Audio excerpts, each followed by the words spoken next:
What does it mean to prepare for a storm that could erase your home from the earth?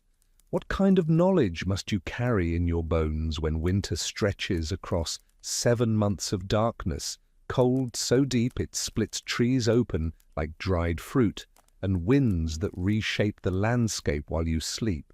Tonight, we drift backward through time to the Siberian frontier of the 18th and 19th centuries, to a land where survival was not guaranteed by walls alone.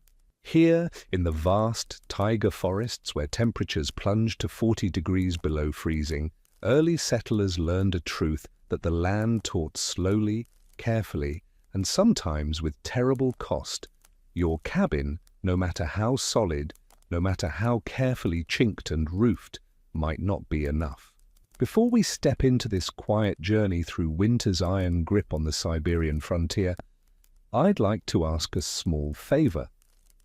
If you tap the like button and subscribe to Epic Boring History, you'll join us for more of these midnight passages through forgotten corners of the past. Leave a comment if you'd like. Tell me where you are right now, what time it is in your part of the world. Some of you may be listening in the deep hours of night. Others just beginning your day, and some somewhere quietly in between. Dim the lights if you wish, perhaps turn on a gentle fan for that soft, steady hum.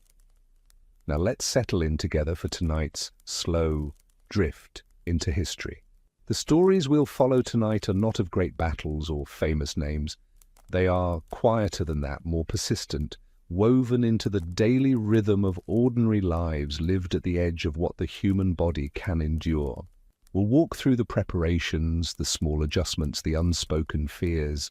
We'll feel the texture of frost on wooden handles, the weight of snow accumulating on a roof through the long night, the particular silence that comes before a storm arrives in full force. You'll meet people who learn to read the sky like a book written in shades of grey. You'll understand why they built hidden shelters beneath the snow and earth, chambers carved into hillsides or dug beneath the frozen ground, places they hoped never to use, but prepared with the same care they gave to anything that might save a life. These were not grand structures. They were not spoken of with pride or recorded in official documents. They were simply there, waiting in the darkness, a second home beneath the first.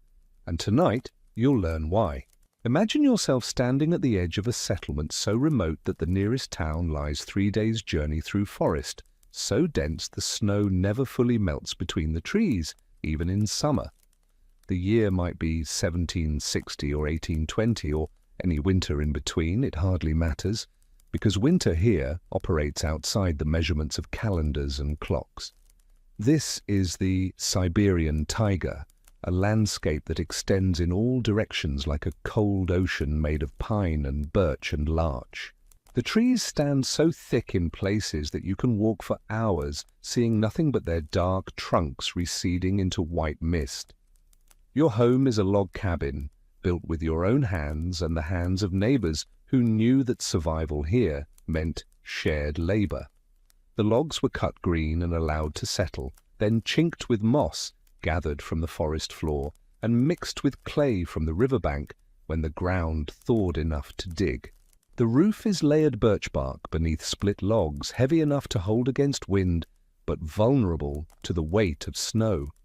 Every autumn you inspect it, replace weak sections, pray it will hold through another season. But you know, as everyone here knows, that sometimes roofs collapse, sometimes walls shear away from their foundations when the wind hits from an unexpected angle. Sometimes the chimney clogs with ice and smoke fills the cabin like a slow-moving fog, thick and choking, and you must make a choice in seconds, stay and suffocate, or flee into cold that can kill you just as surely. Winter here is not one danger, but many, layered and waiting. Your day begins in darkness because for much of the winter, true daylight lasts only a few hours. You rise when you can no longer bear the cold of lying still, your breath visible even inside the cabin despite the fire that burned low through the night. The The first task is always the fire. You feed it carefully with wood you carried inside the night before, wood you split and stacked weeks ago, part of preparations that began in late summer and never truly end. The wood must be dry. Wet wood smokes without giving sufficient heat, and smoke is its own kind of torture in a space this small, this sealed against the cold. You dress in layers, linen against the skin, then wool, then leather, then furs. Your hands shake slightly as you tie the fastenings, because the cold has already worked its way into your fingers despite the fire now crackling with more strength. Outside, the world is blue-grey in the pre-dawn light. Snow lies deep enough that the fence posts are buried, only their tips visible, like dark fingers reaching up from beneath a white blanket. The path to the woodshed must be cleared again. You cleared it yesterday and the day before, and you will clear it again tomorrow. This is the rhythm of winter, the same tasks repeated endlessly, because snow does not stop falling and wind does not stop drifting it into new shapes. Your breath freezes in your beard if you are a man, or on the scarf wrapped around your face if you are a woman. Ice crystals form on the wool, catching what little light filters through the clouds. The livestock must be tended. You keep them close in winter, chickens in a small shelter attached to the cabin, a goat or cow, if you are fortunate enough to have one, housed in a lean-to structure that shares a wall with your living space so that their body heat might add some small warmth to your own. They are hungry, always hungry. Their feed was gathered in summer, dried grasses and stored roots carefully rationed because it must last until spring. And spring is so far away it exists only as an idea, a memory of a feeling you once had. The air outside burns in your lungs. At 40 degrees below freezing, each breath is an act of controlled violence against your own body. You learn not to breathe deeply. You learn to take small sips of air through the scarf, to move slowly despite the urgency of tasks, because hurrying means breathing harder, and breathing harder means pain. Your eyelashes stick together when you blink. You must wipe them with your glove, carefully, because if they freeze together fully, you will have to warm them with your hand before you can open your eyes again. This has happened to you before. You do not let it happen often now. The forest around the settlement is not silent. That is a myth people tell who have never stood in a winter forest. It groans and cracks as the cold works deeper into the wood. Trees split with sounds like gunshots, sudden and sharp enough to make your heart race. Ice shifts and settles with creaks that seem to come from everywhere and nowhere. The wind, when it blows, does not howl romantically as in stories. It roars, a physical force that pushes against you, that finds every gap in your clothing and pours cold through it like water through a sieve. But today, this morning, there is no wind. The air is perfectly still. This stillness is not peaceful. You have lived here long enough to know that stillness like this means something is coming. The sky has a particular quality, a flatness to its grey colour, as though the clouds have pressed down lower, closer to the earth. The sun, when it rises enough to be visible, is a pale disk without warmth, a ghost of itself. You pause in your work, a load of firewood balanced in your arms, and you look at that sky. Your neighbour, an older man who has survived 30 winters in this place, steps out of his cabin and looks up as well. You do not need to speak. You both know what this sky means. A storm is building somewhere beyond sight, gathering its strength in the vast emptiness to the north. It will arrive tonight, or tomorrow, or the day after. Winter storms here do not announce their schedules precisely, but they announce themselves in these subtle ways: the quality of light, the behavior of air, the feeling in your bones. The dogs are restless. They pace and whine and will not settle, though you have fed them their usual portions. Animals know before people do, always, and they lack the human capacity for denial, for hoping that maybe this time will be different. The birds have already gone, you realize. Yesterday there were still a few ravens calling from the treetops, but today the forest is empty of them. Your wife comes to the door and asks if you have seen the sky. You tell her yes. She asks if you think it will be a bad one. You tell her you do not know, but you will prepare as though it will be. This is the unspoken agreement between all of you who live here. Prepare for the worst, hope for the survivable. The worst is always possible. You begin the preparations that have become ritual, movements practiced so many times they require no thought, only the steady application of will against the seduction of hoping you will not need to do this, not this time. First, you check the cabin roof. This means climbing up with a long pole and carefully testing the snow load, judging by feel and sound whether the timbers beneath are stressed, whether any section sags more than it should. The cold makes the wood brittle. A roof that would flex and hold in autumn might crack and collapse in deep winter under the same weight. You find one section that concerns you and you climb up, carefully, always carefully, because a fall from a roof in winter can mean death from injury or from lying in snow unable to move while cold takes you. You shovel snow from that section, throwing it down in heavy chunks that land with soft thuds in the deep drifts below. Your arms burn with the effort. Your shoulders ache. You have been doing heavy labor since before dawn, and it is not yet midday. There is so much more to do. Next, the chimney. You climb up once more with a long brush made of bundled twigs and push it down the chimney shaft, scraping away any ice buildup, any accumulation that might block the flow of smoke when you need the fire burning hottest. A blocked chimney in a storm means a choice between freezing and suffocating. You have heard stories of families found dead in spring, huddled together in a cabin filled with smoke, unable to see that death was coming from their own fire. You check the windows, small openings covered with oiled parchment or, if you were lucky enough to trade for it, precious glass.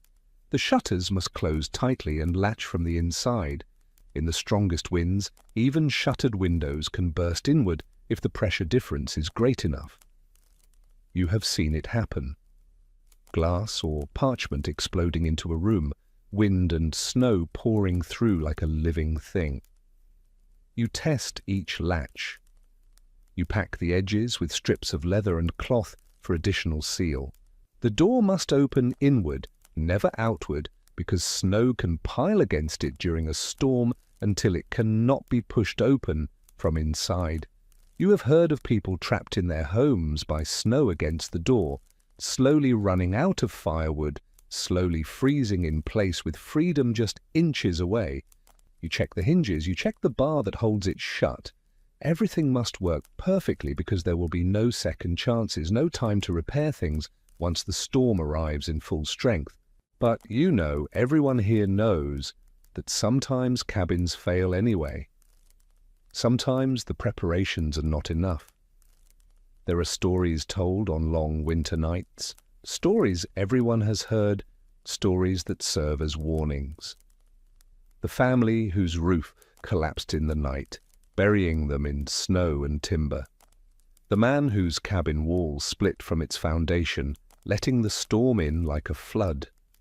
The widow who burned all her furniture for warmth when her woodpile ran out, then burned the walls themselves, then died anyway when there was nothing left to burn. These stories are not told for entertainment.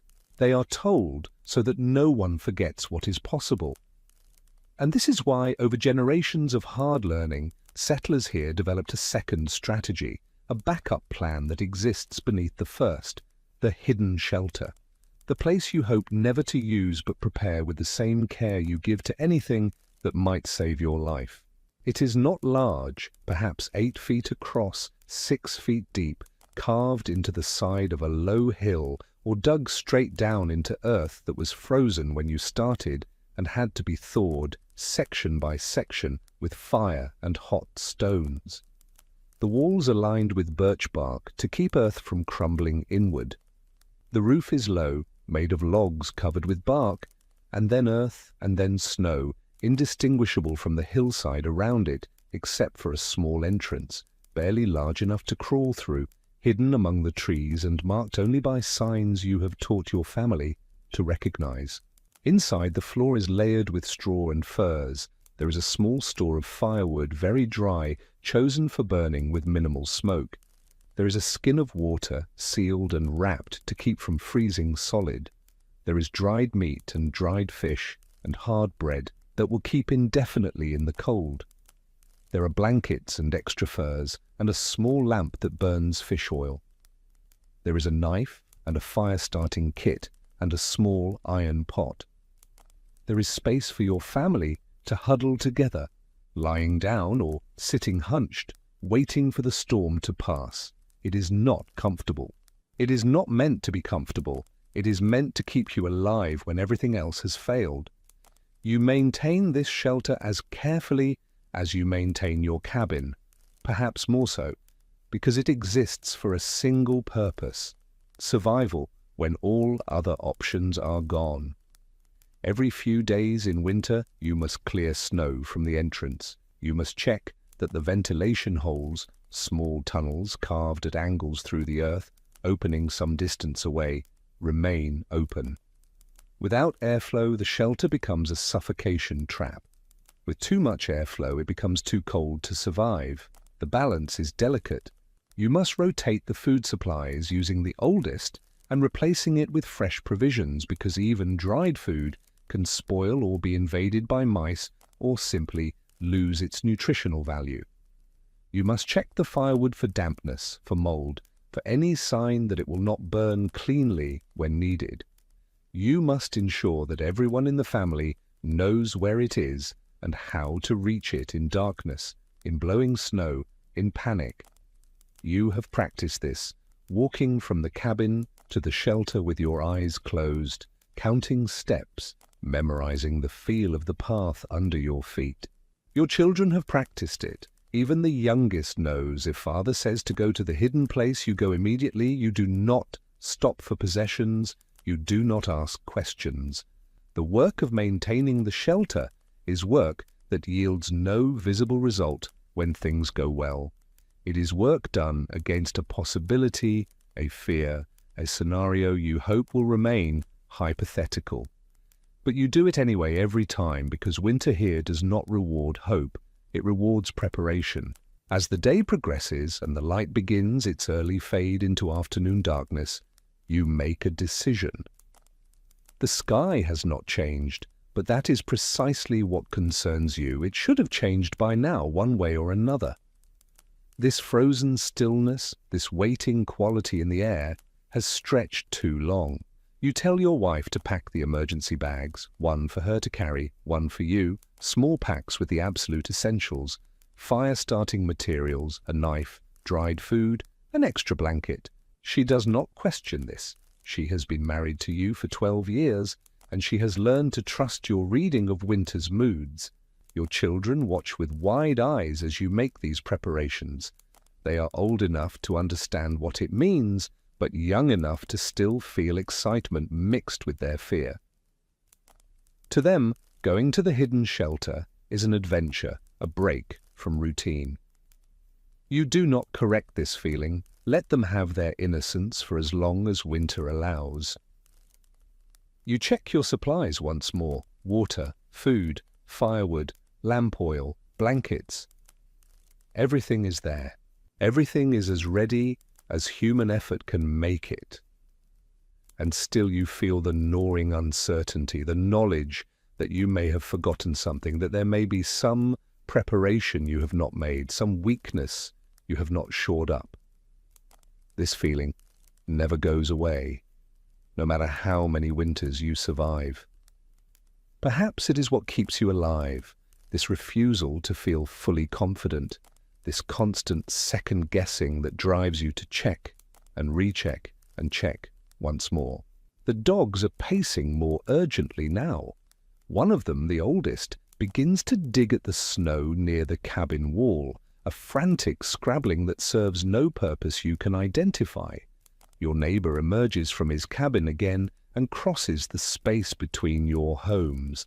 His face is grim. He asks if you are preparing the shelter. You tell him yes. He tells you he is doing the same. His son, he says, thinks he is being foolish, that the cabin has survived worse storms than this. You both know what this means. The son is young, has survived only 6 or 7 winters here, does not yet have the deep knowledge that comes from decades of watching, waiting, preparing. The son still believes that walls are enough. You do not say this aloud. You simply nod, and your neighbor nods back, and he returns to his preparations. Night comes early, as it always does in deep winter. By mid-afternoon, the world is dark except for the blue glow of snow under starlight. But tonight, there are no stars. The clouds have thickened, pressed down even lower, and the darkness is complete, absolute. You light lamps inside the cabin and check the fire once more. You feed it well, building it high, because you do not know how long you will be able to keep it burning. You bring all the firewood from outside into the cabin, stacking it along the walls until there is barely room to move. You check the livestock one final time, giving them extra feed, extra water. If the storm is truly bad, you may not be able to reach them for days. They may die. This is a possibility you must accept because you cannot save everything, and people come first. Your wife has prepared a hot meal, perhaps the last hot meal for some time. You eat together as a family, sitting close around the table, and you do not speak of what might come. Instead, you speak of small things, a story one of the children heard from a neighbor, a plan to build a new shed in spring, a hope that the trapping will be good this year. These small conversations are their own kind of prayer, an insistence on continuity, on the assumption of a future. After the meal, you do not immediately prepare for sleep. Instead, you sit by the fire and you listen. The wind has begun. It is still far away, a distant sound like breathing, but it is there, and it is coming closer. You can feel it in the air pressure, a weight against your eardrums, a sensation that makes you want to yawn to clear them. The dogs have finally settled, but they lie with their heads up, ears alert, watching the door.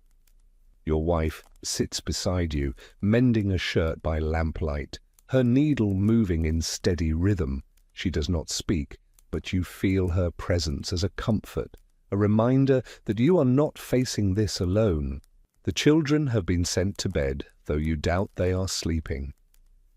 You can hear the soft rustle of their movements in the loft above, the whispered conversation between them. Let them whisper. Let them have this time of not quite fear, this waiting that is not yet crisis. The wind grows louder. Now you can hear it clearly, a rising moan that seems to come from all directions at once. The cabin begins to creak, not alarmingly, not yet, but you hear the subtle shifts in the wood, the small adjustments as it braces itself against the pressure. Snow begins to fall, not gently, but in a thick curtain that you can hear hissing against the walls. You rise and check the door once more. You check the windows. You climb the ladder to the loft and look at your children, their faces pale in the lamplight, and you tell them that if you say it is time to go, they must move quickly and without question. They nod, solemn now, fear beginning to overcome excitement. You descend the ladder and return to your place by the fire. Your wife has put aside her mending. She asks if you think it will be tonight. You tell her you do not know, but you are ready. The wind rises to a howl. The cabin shudders. Snow drives against the walls with a sound like thrown sand, a constant hissing roar that drowns out all other sounds. The fire flickers despite being well inside the chimney, as though the wind has found its way down the shaft. You feed the fire more wood. You do not let it burn low. The pressure against your ears intensifies. Something outside, a tree branch perhaps, or a loose board from someone's shed, crashes against the cabin wall with a bang that makes everyone jump. Your wife's hand finds yours in the darkness beyond the fire's light. Her grip is strong. The children have gone silent in the loft above. You can feel they're listening, they're waiting. The wind pauses for a moment, a sudden stillness that is somehow more frightening than the noise. In that stillness, you hear a cracking sound, distant but unmistakable, a tree coming down somewhere in the forest. Then the wind returns, stronger than before, a sustained roar that seems to shake the very air inside the cabin. The walls groan, the roof, timbers creak. You look up, trying to see through the darkness of the loft to the roof above, trying to judge by sound alone whether it is holding. And then you hear it, a different sound, a wrong sound, a splintering crack that seems to come from the roof's center. Your wife hears it too. Her hand tightens on yours. You move quickly now, no longer waiting. You call to the children to come down immediately. You grab the emergency packs. Your wife is already wrapping the youngest child in furs, moving with the swift efficiency of practiced fear. You do not take time to gather more. You do not stop to save possessions or put out the fire or close up the cabin properly. You open the door. It fights you, the wind trying to tear it from your hands, and snow blasts in like water through a broken dam. The cold hits you like a physical blow, stealing your breath.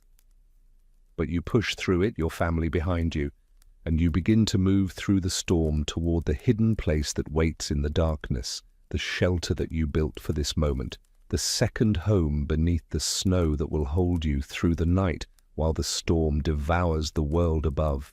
The path is invisible now, buried under new snow and obscured by wind-driven whiteness, but your feet remember the way, and you count the steps as you practiced. 20 straight ahead, 15 to the left, 30 more at an angle uphill. Your children are crying, but you can barely hear them over the wind. Your wife follows close behind, one hand on your back, so she will not lose you in the whiteout. You reach the place where the entrance should be. You drop to your knees and begin to dig through fresh snow, feeling with your hands for the shape you know is there. Your fingers, already numb, scrape against wood. You have found it. You clear the entrance with desperate speed, throwing snow aside until you can see the dark opening. You push your children inside one by one, hearing them drop down into the darkness below. Your wife follows. You take one last look back toward where your cabin stands invisible in the storm, and then you lower yourself into the earth, pulling the entrance cover closed above you, sealing yourself into the hidden shelter's darkness. For a moment there is only your breathing, harsh and loud in the confined space. Then someone lights the lamp, and the small chamber fills with weak, flickering light.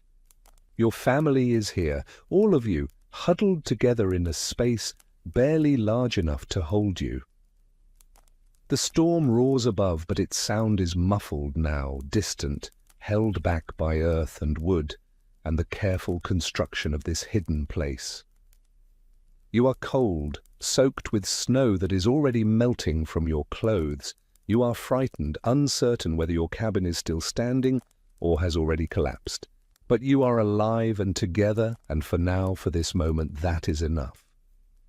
You begin the work of making the shelter warm, of preparing to wait out the storm, of settling into the particular discomfort of survival that will stretch through the long hours ahead. This is what it means to face winter here. Not courage, not heroism, but this constant small struggle, this endless preparation for disaster, this knowledge that your life depends on work done yesterday, last week, last autumn, every moment of care and labor that brought you to this cold darkness where your family breathes and waits and hopes for morning. Let us drift now from the immediacy of storm and shelter into the quieter current of a single life. a man whose name appears in only a handful of records, but whose work shaped survival across the Siberian frontier for generations. His name was Stepan Alexeyevich, though in the scattered settlements where he worked, people called him simply the Builder, and later, in his old age, the one who listens to winter. He was born in 1747 in a settlement so small it had no official name, only a cluster of cabins along a frozen river that ran fast in spring and slow in winter. His father was a woodworker, not by choice but by necessity, as all men here learned to work with wood or failed to survive. His mother came from further east, from a family that had traded with the Evenki people for 2 generations, and from her came the knowledge that would later define Stepan's life, the understanding that survival in winter meant learning from those who had survived here longest. She spoke some Evenki phrases, knew their methods for reading weather and snow, and passed these fragments of knowledge to her son, as other mothers passed on recipes or prayers. Stepan was the 3rd of 5 children, and only 3 lived past their 10th year. This was not remarkable. This was simply the arithmetic of frontier life, where winter and disease and accident subtracted steadily from every family's count. The deaths were not dramatic. They were quiet, almost administrative in their inevitability. A fever that would not break, a fall through river ice, a coughing sickness that moved through the settlement one autumn and took the weakest children before spring. Stepan learned young that life was not a guarantee but a series of careful negotiations with cold, hunger, and chance. He learned to be methodical, to check his work twice, to trust nothing to assumption. At 9 years old, he experienced the storm that would shape every decision he made thereafter. It came in late November, earlier than expected, with a ferocity that caught the settlement unprepared. The sky had warned them, but not everyone had read the warnings correctly. Some had dismissed the signs as the prelude to an ordinary storm, the kind that comes and goes and leaves people tired but alive. Stepan's family had retreated to their cabin and barred the door and kept the fire burning high. They survived, though the roof sagged and creaked through 2 days of wind and snow so thick the world beyond the walls simply ceased to exist. But their neighbor, a man named Pavel, who had always been kind to Stepan, who had taught him to set snares and identify animal tracks, did not survive. His cabin's roof had been damaged in an earlier storm, weakened in ways not visible from outside, and under the weight of new snow it collapsed inward during the night. Pavel and his wife were found 3 days later when the storm finally broke, buried under timber and snow, frozen in positions that suggested they had tried to dig their way out. Stepan saw their bodies when they were carried past his cabin, wrapped in canvas, faces covered. He did not cry. He was 9 years old and had already learned that tears were a private thing, saved for darkness. But something hardened in him that day, a determination that crystallized around a single thought. There must be a better way. People should not die because a roof fails. There should be a second option, a backup, a place to go when the first shelter proves insufficient.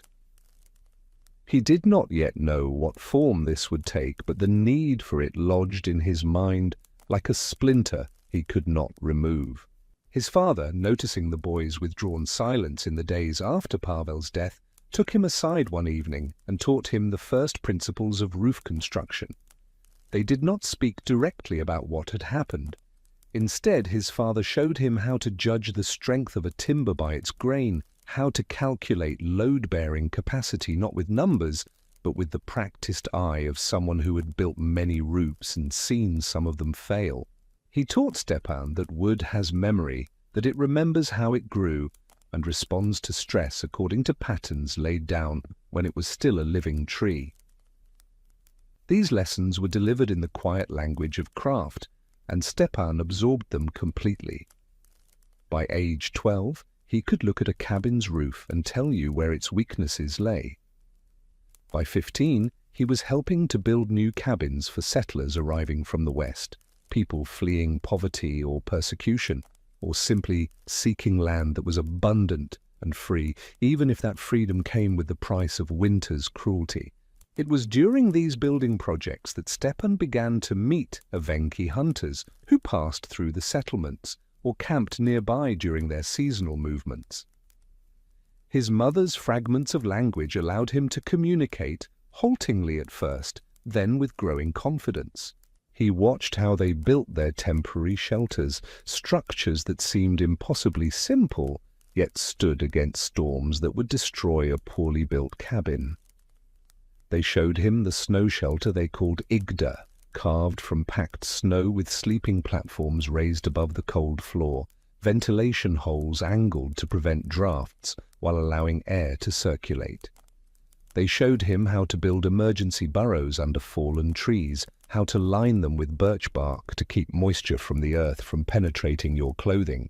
They showed him how to read snow, not just by looking at it, but by touching it, listening to it, understanding its different layers and textures, and what each layer told you about the weather that had created it.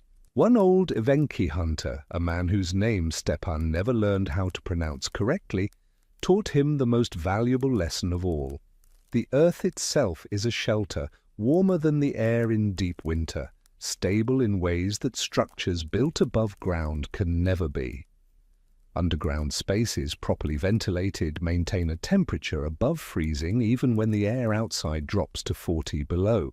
This knowledge merged with Stepan's earlier conviction that people needed second shelters, backup options.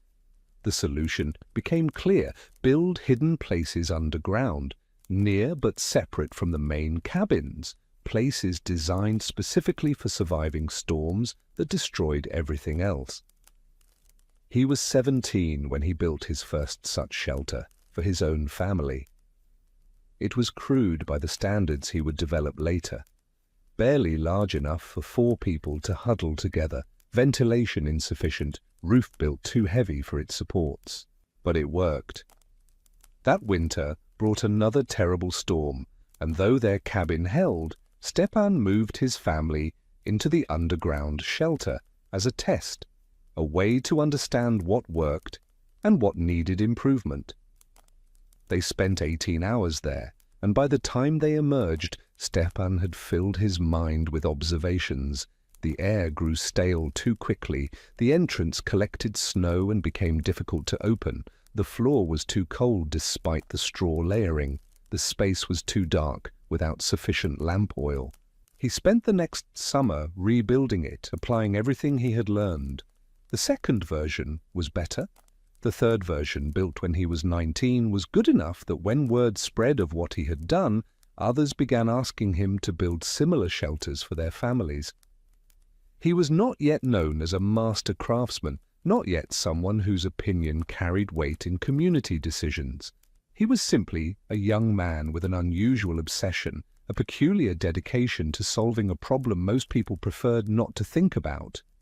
But practical solutions speak louder than reputation, and his practical solutions worked. At 23, Stepan married a woman named Daria, daughter of a family who had arrived in the settlement only 2 years before. She was not beautiful in the conventional sense. Her face was broad and weathered by wind, her hands calloused from work. But she was competent and calm and unafraid of hardship. She understood immediately why Stepan spent so much time on his hidden shelters. Her family's first winter here had nearly killed them. Their cabin, built hastily with poor materials, had let in cold through every crack and gap. Only the charity of neighbors, sharing fuel and food, had seen them through to spring. She had learned the same lesson Stepan had learned at 9. Survival here was not guaranteed by hope or faith, but by preparation and knowledge. They built their first home together on the edge of the settlement, and before they built the cabin, Stepan built the shelter. This became his practice, first the hidden place, then the visible one. People thought this strange, building backwards, but Stepan had his reasons. The shelter required careful site selection, proper drainage, specific soil conditions. Once it was built, the cabin's position and design could be adjusted to optimize the distance between them to ensure that a family fleeing a collapsing cabin would have a clear, short path to safety. Daria supported this method without question, even though it meant they spent their first months as a married couple living in a temporary structure while Stepan excavated earth and laid birch bark and constructed the underground chamber that might save their lives someday. Their first child was born the following year, a daughter they named Elena. 2 more children followed, a son, Mikhail, and another daughter, Irina. Stepan taught them all, from the time they could walk, the location of the shelter and the path to reach it. He made them practice in darkness, in snow, with their eyes closed. Some neighbors thought this excessive, training children so young in survival skills that might never be needed. But Stepan had seen Pavel's frozen body carried past his childhood home, and he would not take chances with his children's lives. In 1775, when Stepan was 28, the storm came that changed everything. It began on a Tuesday in December with the familiar signs, the flat grey sky, the oppressive stillness, the restless behavior of animals. But this storm was different in scale from anything the settlement had experienced before. Later, people would call it the 3-day storm, though in truth it lasted nearly 36 hours. It simply felt longer in memory. The wind reached speeds that tore roofs from cabins like peeling bark from a log. Snow fell so thick and fast that it accumulated in drifts higher than a man's head in the span of hours. The temperature dropped so precipitously that water thrown into the air froze before it hit the ground. Trees snapped like dry kindling, their cracks audible even over the roar of wind. Stepan had moved his family into their shelter hours before the worst of it hit. He had learned to read winter's moods with precision by now, and everything about this storm's approach told him it would be catastrophic. His shelter was well stocked, well ventilated, prepared. They were uncomfortable but safe, huddled together in lamplight, while the world above them raged and howled. But as the storm intensified, Stepan heard something that made his blood cold. Voices outside, shouting, barely audible over the wind. Someone was out there, in the storm, in conditions that meant certain death within minutes. He did not hesitate. He wrapped himself in every layer of fur and leather he owned, tied a rope around his waist, and secured the other end to a timber inside the shelter, and crawled out into the storm. The wind hit him like a wall, nearly knocking him backwards into the shelter entrance. Snow blinded him instantly, stinging his exposed face like driven needles. He could see nothing, hear nothing, beyond the storm's roar, but he followed the rope with one hand and felt his way forward, shouting though he knew his voice would not carry. His feet found shapes in the snow. People, 2 adults and 2 children, collapsed together 20 feet from his shelter entrance. They were his neighbors from 3 cabins away, the Volkov family. Their cabin had collapsed, they had tried to reach someone else's home, had become disoriented in the whiteout. Stepan grabbed the nearest child, dragged the body back toward his shelter, using the rope as a guide. He could not tell if the child was alive or dead. He handed the small bundle down to Daria through the entrance, then hauled himself back along the rope into the storm. He found the Volkovs again by following his own disturbed snow tracks, visible for only moments before the wind erased them. He dragged the second child back, then returned for the father, a large man nearly impossible to move through deep snow. Stepan's muscles screamed, his lungs burned with cold air. His exposed face had gone numb beyond feeling. He made the journey twice more, once for the father, once for the mother, and by the time he pulled the last body into the shelter and collapsed beside them, he was beyond exhaustion, operating on something more primal than will. Daria was already working on the children, rubbing their frozen limbs, stripping away wet clothes and wrapping them in furs. The Volkovs were in terrible condition, blue-lipped, barely conscious, ice forming in their hair and beards. But they were alive. All of them lived through that night, crowded into a shelter designed for 4 people, but now holding 9. There was no room to lie down, barely room to sit. The air grew thick and stale despite the ventilation, and they had to carefully ration lamp oil to make it last through the long hours. The children cried from cold and fear and discomfort, but they cried, which meant they were breathing, which meant Stepan's desperate rescue had not been in vain. When the storm finally broke and they emerged into a transformed landscape, drifts reshaped, trees down, several cabins destroyed or badly damaged, the story of what Stepan had done spread through the settlement within hours. He had saved 4 lives by building a shelter capable of holding more than his own family, and by risking his own life to bring them into it. The Volkov father, once he recovered enough to speak, told everyone who would listen that Stepan had appeared in the storm like a ghost, a rope around his waist, and had dragged them one by one from certain death into the earth's safety. He said it as though describing a miracle, but Stepan knew it was not a miracle. It was preparation and rope and a shelter built large enough to account for the possibility that others might need it. The community's attitude toward hidden shelters changed overnight. Suddenly, everyone wanted one. People who had dismissed the idea as unnecessary, as fearful, as excessive preparation against unlikely disasters, now came to Stepan asking him to design and build underground chambers for their families. He agreed to all requests. He taught himself to work faster without sacrificing quality. He developed standardized designs that could be adapted to different terrain and soil conditions. He created a system for ensuring proper ventilation, using angled tunnels that opened some distance from the main chamber, disguised among rocks or buried logs.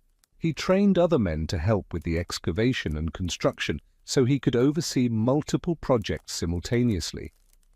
Over the next 5 years, Stepan built or directly supervised the building of 43 hidden shelters across the settlement and in 2 neighboring communities.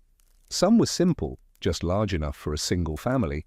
Others were larger, designed to accommodate multiple families if necessary.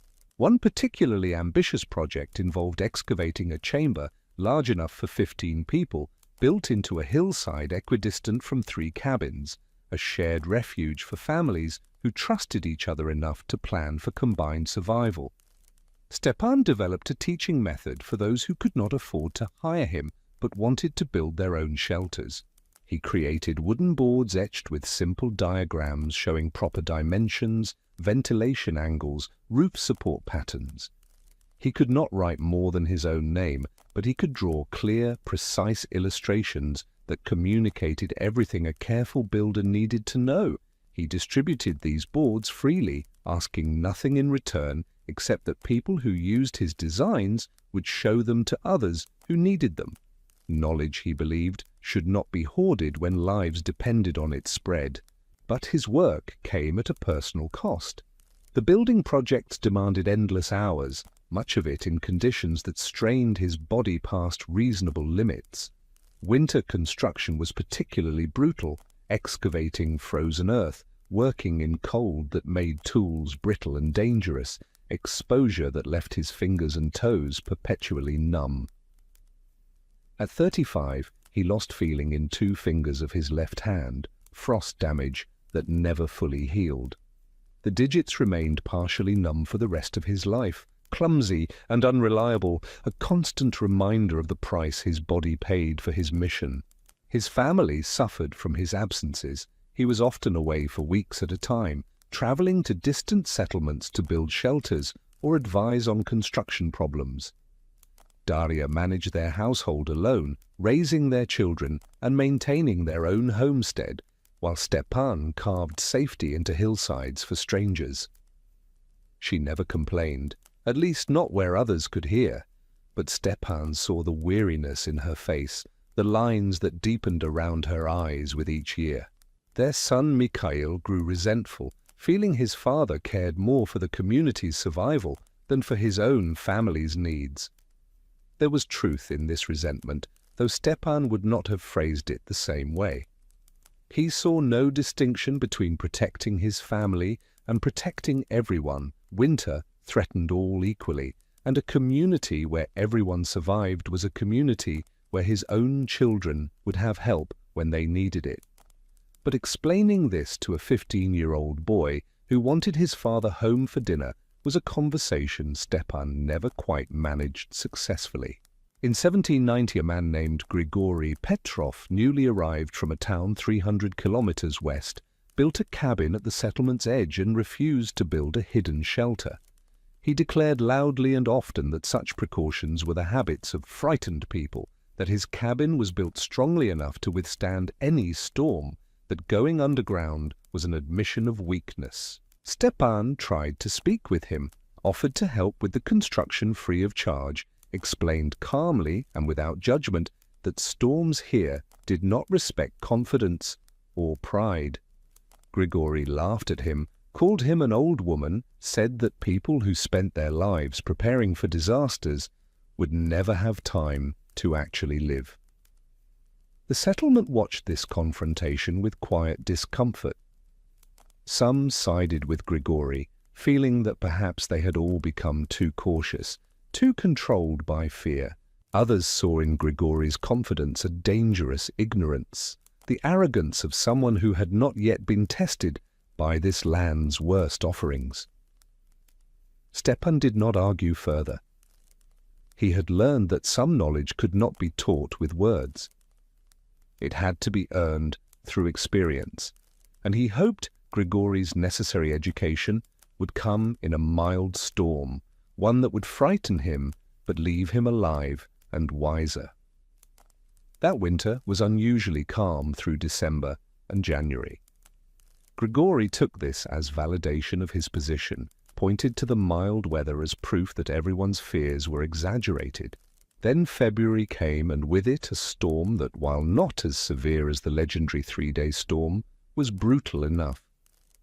Grigory's cabin roof collapsed in the night under snow load compounded by wind pressure against a design that looked strong but had fatal weaknesses in its joinery.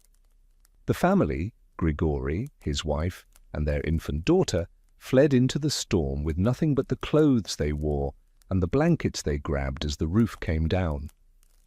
Grigory tried to reach the nearest neighbor's cabin, became disoriented in the whiteout, led his family in circles through the snow. They were found the next morning, after the storm passed. The infant was dead, frozen in her mother's arms.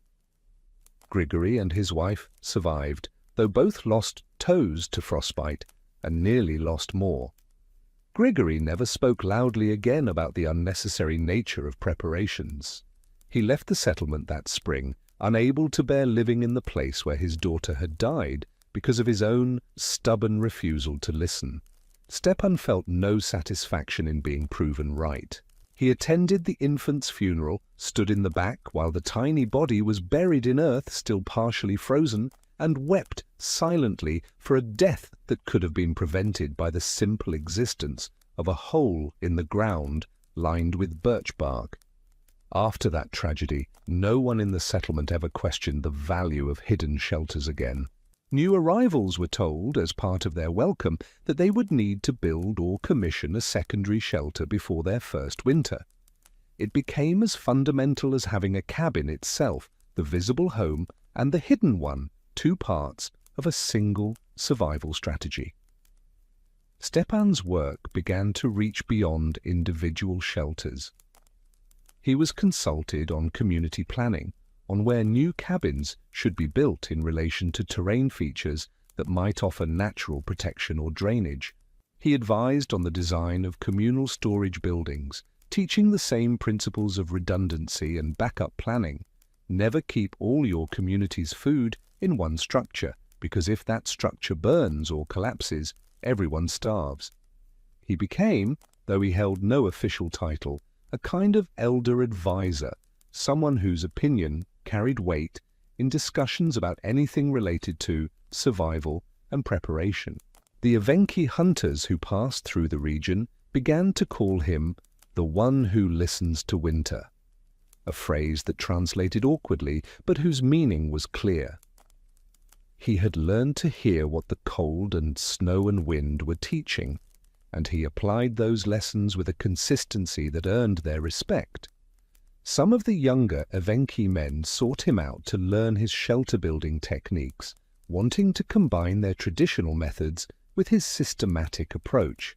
These exchanges went both ways. Stepan learned from them about reading animal behavior, about identifying safe travel routes through territory that looked uniformly treacherous, about the spiritual dimension of survival that his own culture largely ignored. He never fully understood their belief system, but he respected the way it shaped their relationship with the land and weather. In his 50s, Stepan began to slow down. The decades of harsh physical labor caught up with him.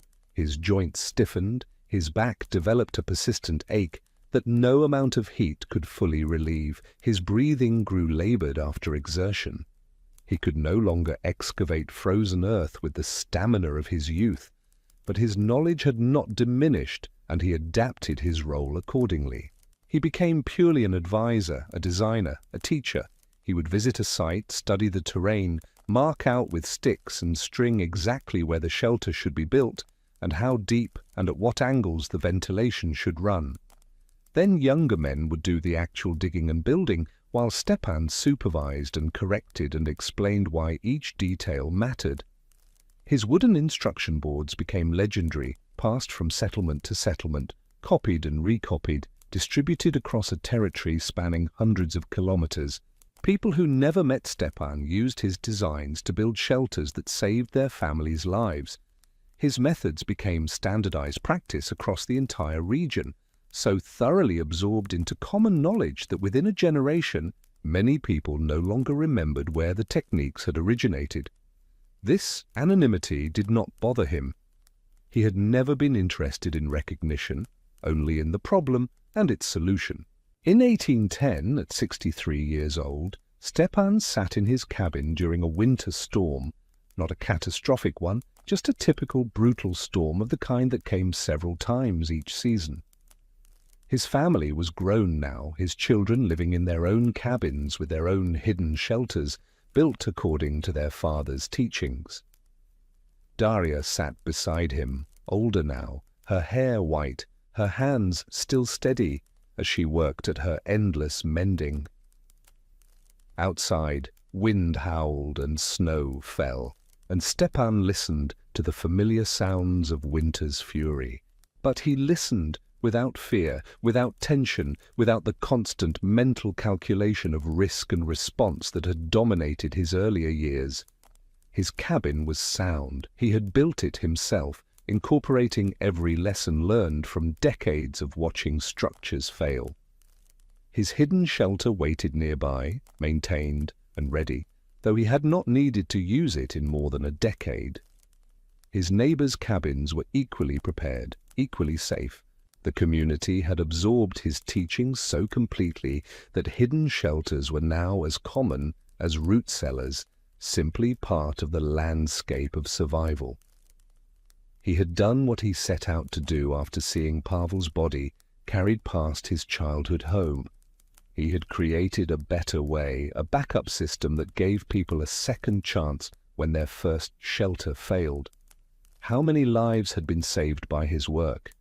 He had no way to count, but the number was certainly measured in dozens, possibly hundreds, if you included all the people sheltered in structures built using his designs across the wider region.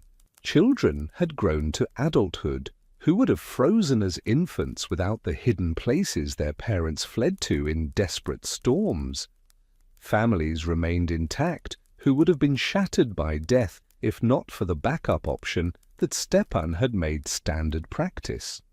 This was his legacy, though he did not think of it in such grand terms. He thought of it simply as work done, problem solved, knowledge passed on. The storm raged through the night and into the next day, but Stepan slept peacefully through most of it, his sleep that of someone who has prepared as thoroughly as human effort allows, and can therefore rest without anxiety. When the storm finally cleared and he emerged into the sharp cold of the aftermath, he walked through the settlement and checked on neighbors, particularly the elderly and those living alone. Everyone was fine. Every cabin had held. No one had needed to flee to their emergency shelters this time, though everyone had them ready. Stepan felt a quiet satisfaction in this. Not the dramatic satisfaction of a rescue performed or a disaster averted, but the subtler satisfaction of a system working exactly as designed, so reliably that its use became unnecessary. He lived another 8 years, dying in his sleep in the autumn of 1818 at the age of 71. His death was quiet, unremarkable, the natural conclusion of a life fully lived. His funeral was attended by more people than had ever gathered in the settlement for any event. People travelled from distant communities to pay their respects, not because he was famous, but because he had directly or indirectly saved many of their lives. The Evenki hunters who happened to be passing through the region during that time joined the funeral, standing respectfully at the edge of the gathering. One of them spoke briefly, in halting Russian, about how Stepan had been a man who understood what the land was teaching, who listened to winter and learned from it, who shared his knowledge freely. This was perhaps the finest eulogy, coming from people whose culture had survived in this landscape for countless generations, and who recognized in Stepan a kindred approach to survival, observation, adaptation, preparation, and the humble acknowledgement that the land was stronger than any individual, but that intelligence and community could create resilience. Stepan was buried in the settlement's small cemetery, in ground that was just beginning to freeze as winter approached again. His grave was marked with a simple wooden cross, and in time that cross weathered and fell and was replaced, as all wooden markers eventually are. But his hidden shelters remained, dug deep into earth that did not decay, maintained by families who understood their value, passed down through generations along with the knowledge of how to build and maintain them. Long after his name was forgotten by most, his methods persisted, woven so completely into the fabric of survival that they became invisible, assumed as fundamental as the need for fire and shelter. And perhaps this is the truest legacy, not fame, not memorials, but the quiet persistence of practical knowledge, the way a good idea spreads and takes root and becomes simply the way things are done, so obvious that no one remembers it was ever otherwise. Let us drift now from the known into the uncertain, from documented lives into the realm of traces and fragments, where archaeology meets folklore, and the line between practical survival and spiritual practice grows wonderfully blurred. The hidden shelters of the Siberian frontier left marks in the earth that persist long after the people who built them have vanished from memory, and these marks tell stories that are incomplete, suggestive, sometimes contradictory.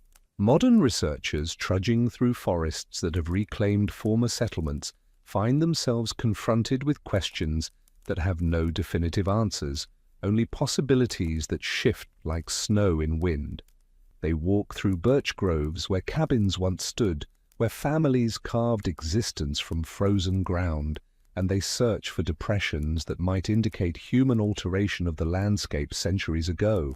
In the summer of 1967, a team of Soviet archaeologists surveying a site near the Lena River discovered something unusual, a series of depressions in the forest floor, roughly circular, each about 3 meters across. At first, They assumed these were natural features, perhaps sinkholes or the remains of uprooted trees. But closer examination revealed something different. These depressions were too regular, too deliberately shaped.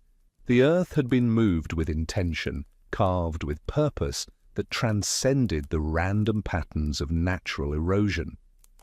The team leader, a middle-aged archaeologist named Dmitry Sokolov, noticed that the depressions were spaced at intervals that suggested human settlement patterns rather than geological accident.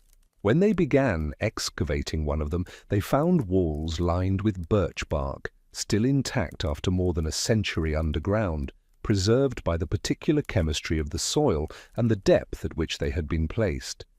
They found the remains of wooden roof supports, collapsed now but still recognizable in their pattern and purpose. They found layers of organic material that analysis suggested had once been straw and furs, bedding for human bodies that had long since decayed or been removed. They had discovered a network of hidden shelters, abandoned settlement sites where people had once carved survival into the earth.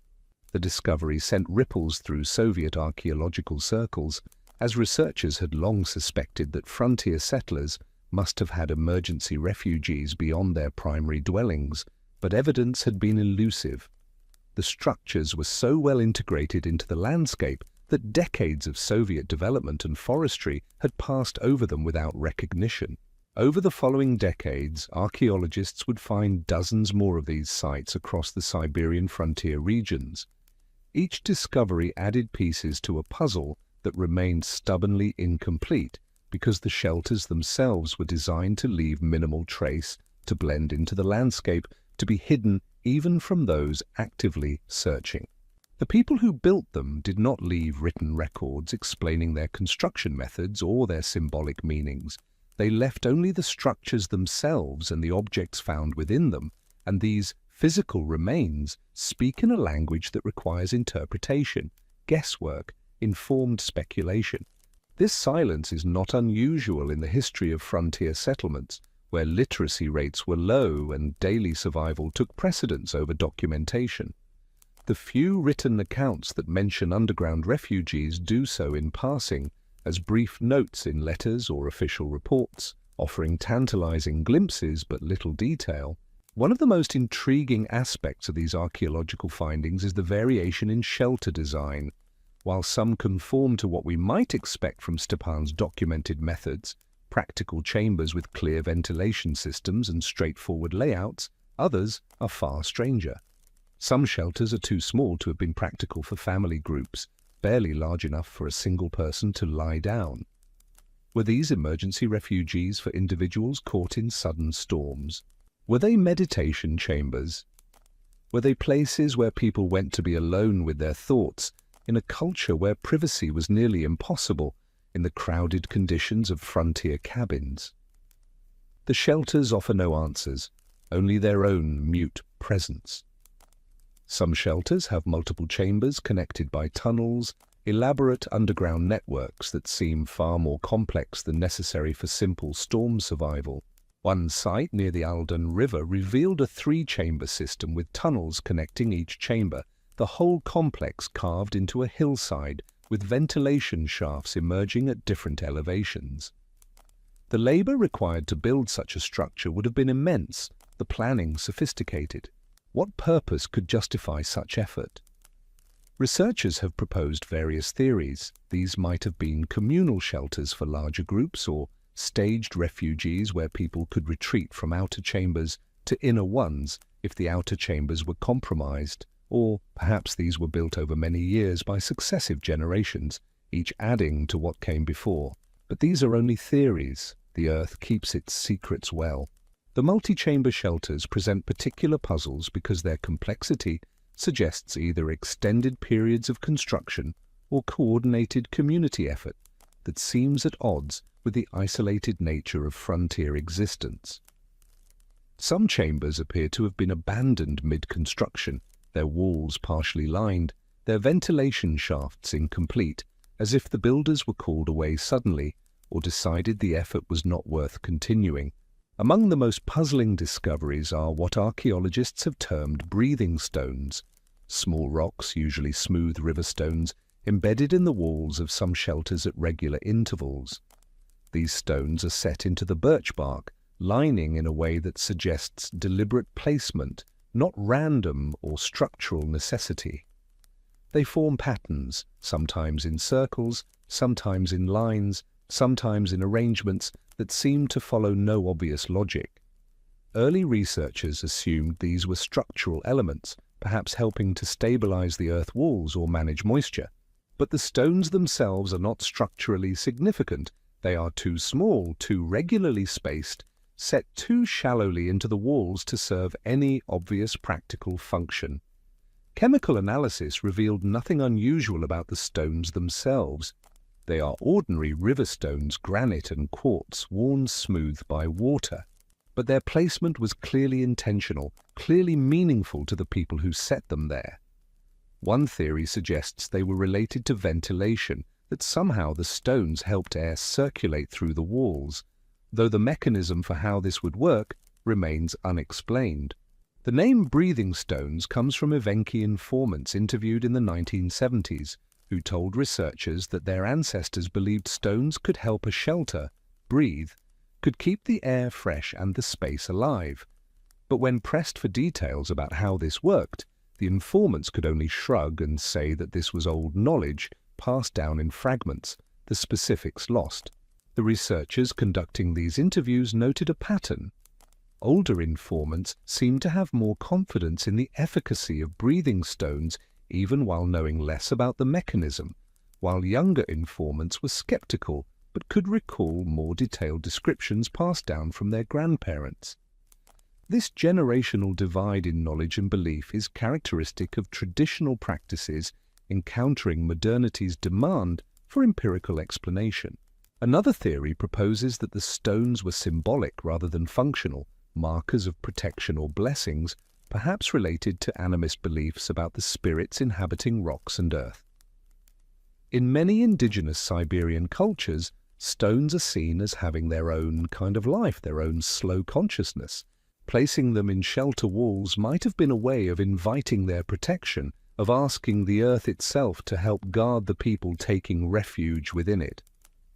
This interpretation is supported by the fact that some stones bear faint scratches that might be deliberative markings, though they could equally well be natural wear patterns. The ambiguity is frustrating for researchers seeking definitive answers, but it is also part of the shelter's mystery, their resistance to being fully understood. We can document what was done, but we cannot always recover why. Some researchers have attempted to test the breathing stone hypothesis experimentally, building replica shelters with and without stones to measure differences in air quality and circulation. The results have been inconclusive, showing minor variations that might or might not be significant, that could be attributed to stones or to countless other variables in shelter construction and environment. The practice of building hidden shelters existed at the intersection of multiple cultural traditions, and untangling which influences came from where is perhaps impossible at this distance. Russian settlers brought with them knowledge of root cellars and underground storage, traditions of digging into earth to preserve food and create cool spaces in summer. But the hidden storm shelters of the Siberian frontier were different from European root cellars in significant ways. Their emphasis on ventilation, their integration with natural terrain, their spiritual as well as practical dimensions. These differences suggest heavy influence from indigenous Evenki and Yakut building traditions, peoples who had lived in this landscape for countless generations and had developed survival strategies perfectly adapted to its demands. The Evenki, nomadic hunters who followed reindeer herds across vast territories, built temporary shelters from whatever materials were available: snow, branches, earth, bark. Their knowledge was pragmatic and flexible, based on reading the landscape and adapting to its offerings rather than imposing predetermined designs. They taught Russian settlers to see the forest not as a resource to be conquered, but as a teacher to be studied. They showed them how snow itself could become shelter material, how wind patterns could be predicted by observing tree shapes, how certain slopes held less snow than others and were therefore safer for building. This knowledge transfer was rarely formalized or documented. It happened through observation, through working alongside indigenous guides, through the gradual osmosis of practical wisdom that occurs when peoples live in proximity and share a common challenge of survival. The process was not always friendly or equal. Russian colonization brought displacement and hardship to indigenous populations, but at the practical level of staying alive in brutal conditions, knowledge flowed across cultural boundaries because survival has no ideology. A technique that kept you from freezing to death was valuable regardless of who first developed it. The Yakut, who had a more settled lifestyle than the Evenki, built permanent structures that incorporated underground elements, semi-subterranean dwellings called balagan that used earth insulation to maintain stable temperatures year-round. Their building techniques influenced Russian settler construction in subtle ways: the use of birch bark as a moisture barrier, the careful attention to ventilation, the understanding that underground spaces could be warmer than surface structures in winter. But they also brought spiritual practices related to underground spaces, beliefs about the earth as a living entity that could offer protection if approached with proper respect. Russian Orthodox settlers did not adopt these beliefs wholesale, but neither did they entirely reject them.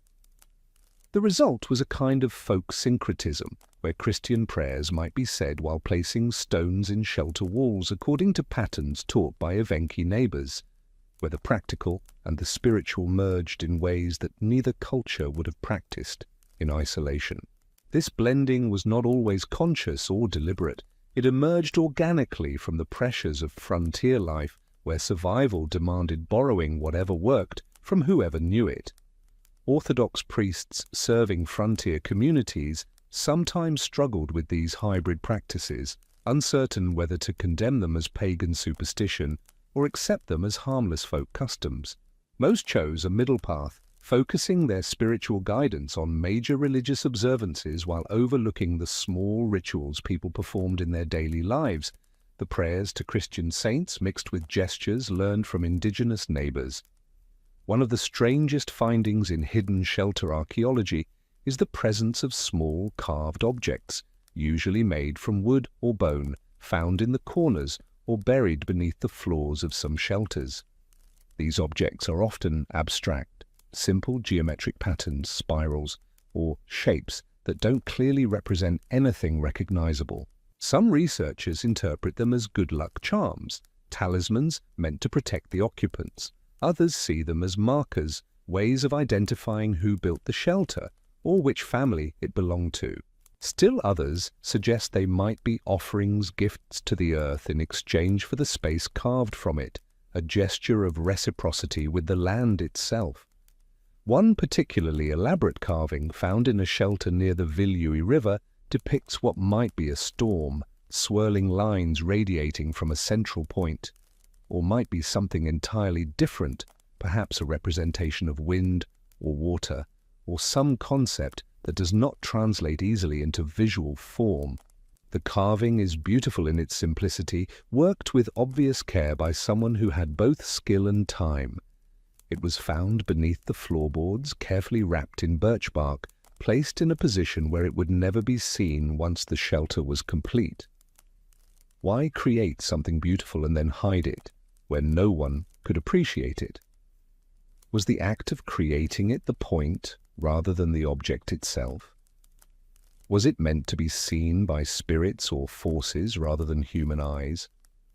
Or was it simply placed there as a kind of foundational blessing, a good wish embedded in the structure itself? We cannot know. The carver left no explanation, and the shelter itself offers no clues beyond the object's presence. Similar practices appear in other cultural contexts: foundation deposits, objects buried beneath buildings as offerings or protective measures. But the specific meanings varied widely from culture to culture. Without written records or continuous oral tradition connecting these Siberian carvings to known practices, we are left with analogies and possibilities rather than certainties. The spiritual dimension of hidden shelters becomes even more complex when we consider the symbolism of going underground. In many cultures worldwide, entering the earth is associated with death, burial, returning to the womb of the world. But it is also associated with rebirth, transformation, emergence into new life. Caves feature prominently in shamanic traditions across Siberia as places of vision quests and spiritual transformation. Going underground was not simply a practical act, but a symbolically loaded one, carrying meanings that would have been intuitively understood by people immersed in these cultural traditions. When a family retreated into their hidden shelter during a storm, they were not merely seeking physical protection, they were enacting a kind of ritual return to the earth, a temporary death, and waiting for rebirth that would come when they emerged into the calm air of the storm's aftermath. This interpretation is supported by recorded oral traditions among both Russian settlers and indigenous peoples.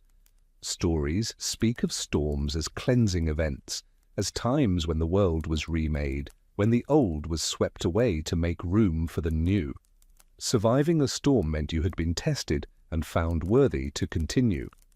The hidden shelter was not just a survival tool, but a liminal space, a threshold between the world as it was and the world as it would become. Whether the people who built and used these shelters consciously thought in these terms is impossible to determine. Symbolism and practicality were probably inseparable in their minds, two aspects of the same reality rather than distinct categories. Modern researchers sometimes struggle with this integration, trained to separate the functional from the symbolic, the material from the spiritual.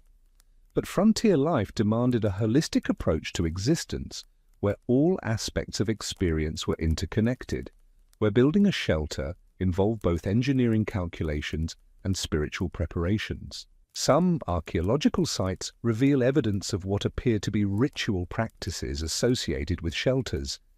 At one site in the Kolyma region, researchers found the remains of a small fire pit just inside a shelter entrance.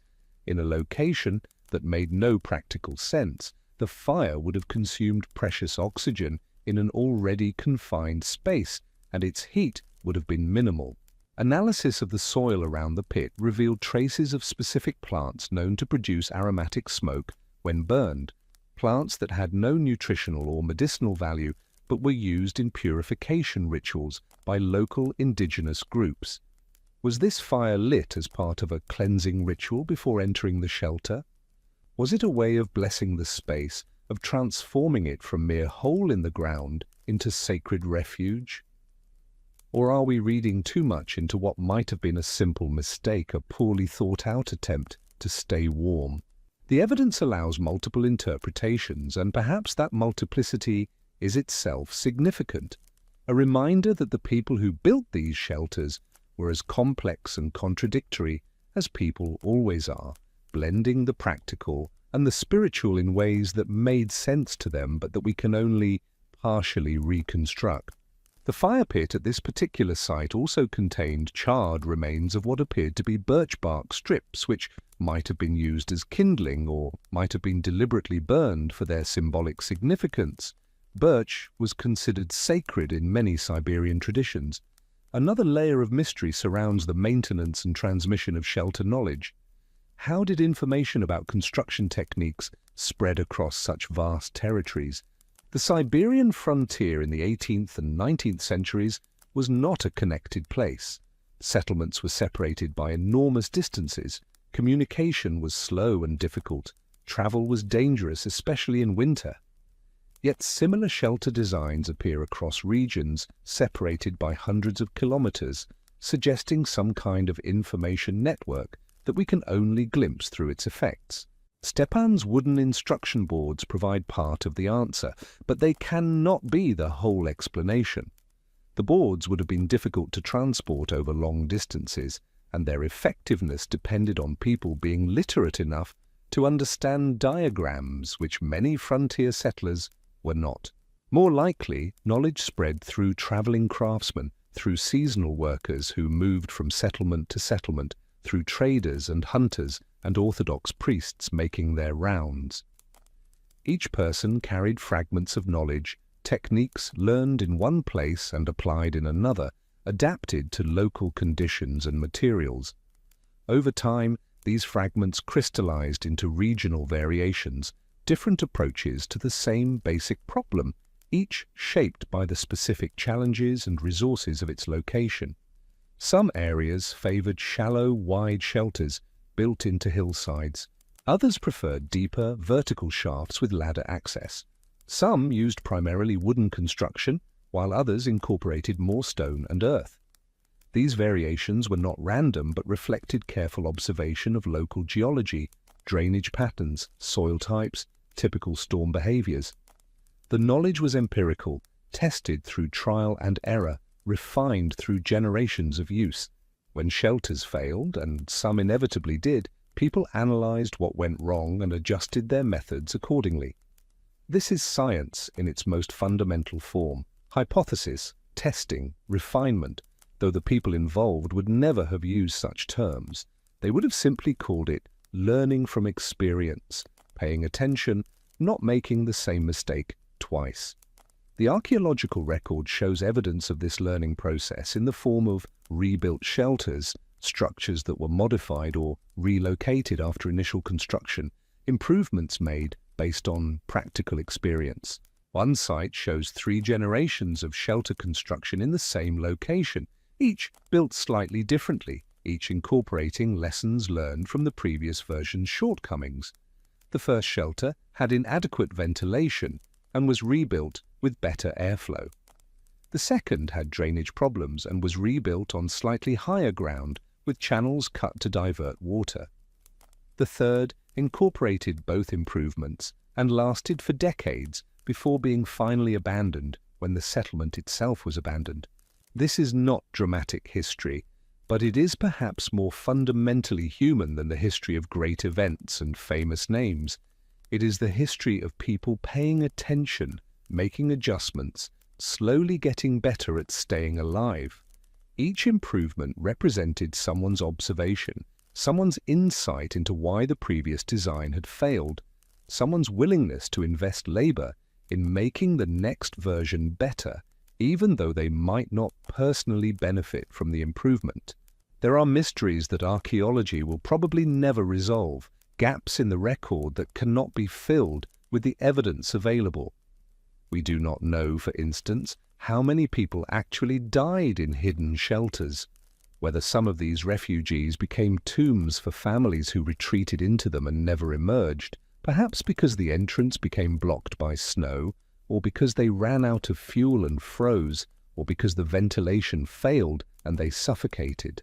The shelters themselves would not necessarily preserve evidence of such deaths, especially if bodies were later removed for proper burial once the storm passed. But the possibility haunts the archaeological sites, the knowledge that some of these spaces witnessed not triumph over winter but winter's final victory. We do not know how decisions were made about when to retreat into shelters, whether families sometimes waited too long, gambling that their cabins would hold when they should have fled earlier. We do not know if there were conflicts over shared shelters, disputes about who had the right to take refuge in structures built by or for specific families.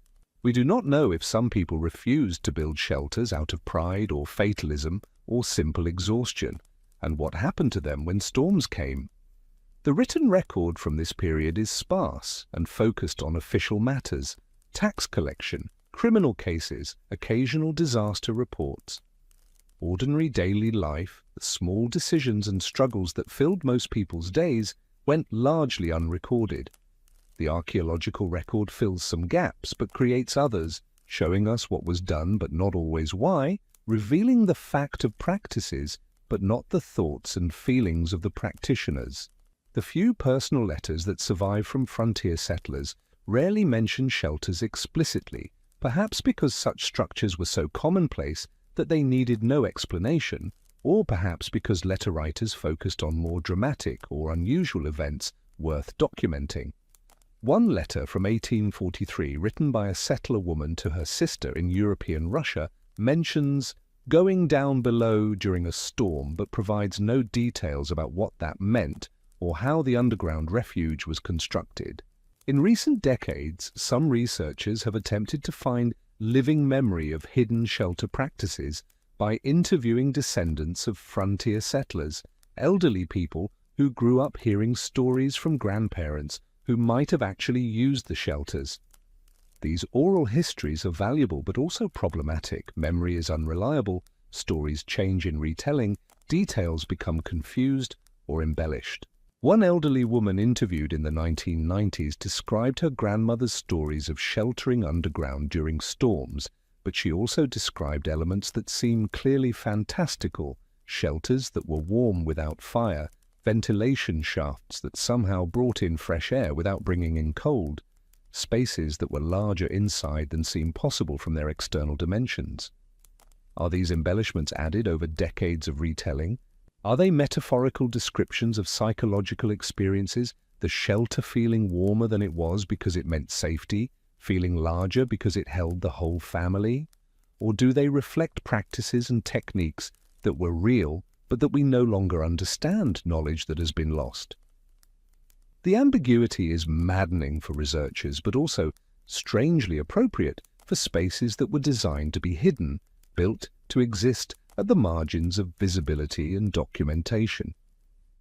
Perhaps some mysteries are meant to remain mysteries. Perhaps not everything needs to be explained and categorized and reduced to certainty.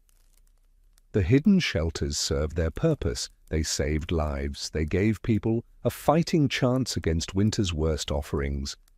Whether they also served spiritual purposes, whether they were sites of ritual as well as survival, whether they carried symbolic meanings beyond their practical function, these questions add richness to our understanding, but do not change the fundamental fact of their effectiveness. People survived because of them, because that is the core truth that all the mystery and ambiguity cannot obscure. The shelters worked, and that simple fact matters more than any speculation about their deeper meanings or cultural significance. In some places, in forests that have reclaimed old settlement sites, the hidden shelters still exist. Their roofs have collapsed, their birch bark linings have mostly rotted away, but the depressions remain, gentle dips in the forest floor that you might walk over without noticing if you did not know to look for them. Sometimes hikers stumble across them, these ghost shelters, and peer down into the dim spaces beneath half-collapsed roof timbers, trying to imagine what it was like to huddle there while a storm raged above. Some sites have been preserved and marked, turned into minor historical attractions with interpretive signs explaining their purpose and history. But most remain unmarked, known only to researchers and locals, slowly being absorbed back into the earth that they were carved from. In another century, even the depressions will likely be gone, filled in by natural processes, leaving no trace that people once scraped survival from frozen ground in these particular spots. This erasure is perhaps fitting. The shelters were never meant to be monuments or memorials.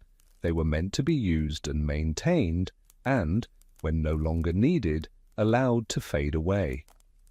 Their builders were practical people who would have found it strange that future generations would study their storm refuges with such scholarly intensity, writing papers and conducting analyses and speculating about symbolic meanings. The shelters were simply what you built if you wanted to survive. That we find them mysterious says more about the distance between our world and theirs than about any intrinsic mysteriousness of the structures themselves. We live in a time and place where survival is mostly assured, where shelter is a given rather than a daily negotiation with hostile forces. We have the luxury of finding mystery in what was, for the builders, simply necessary.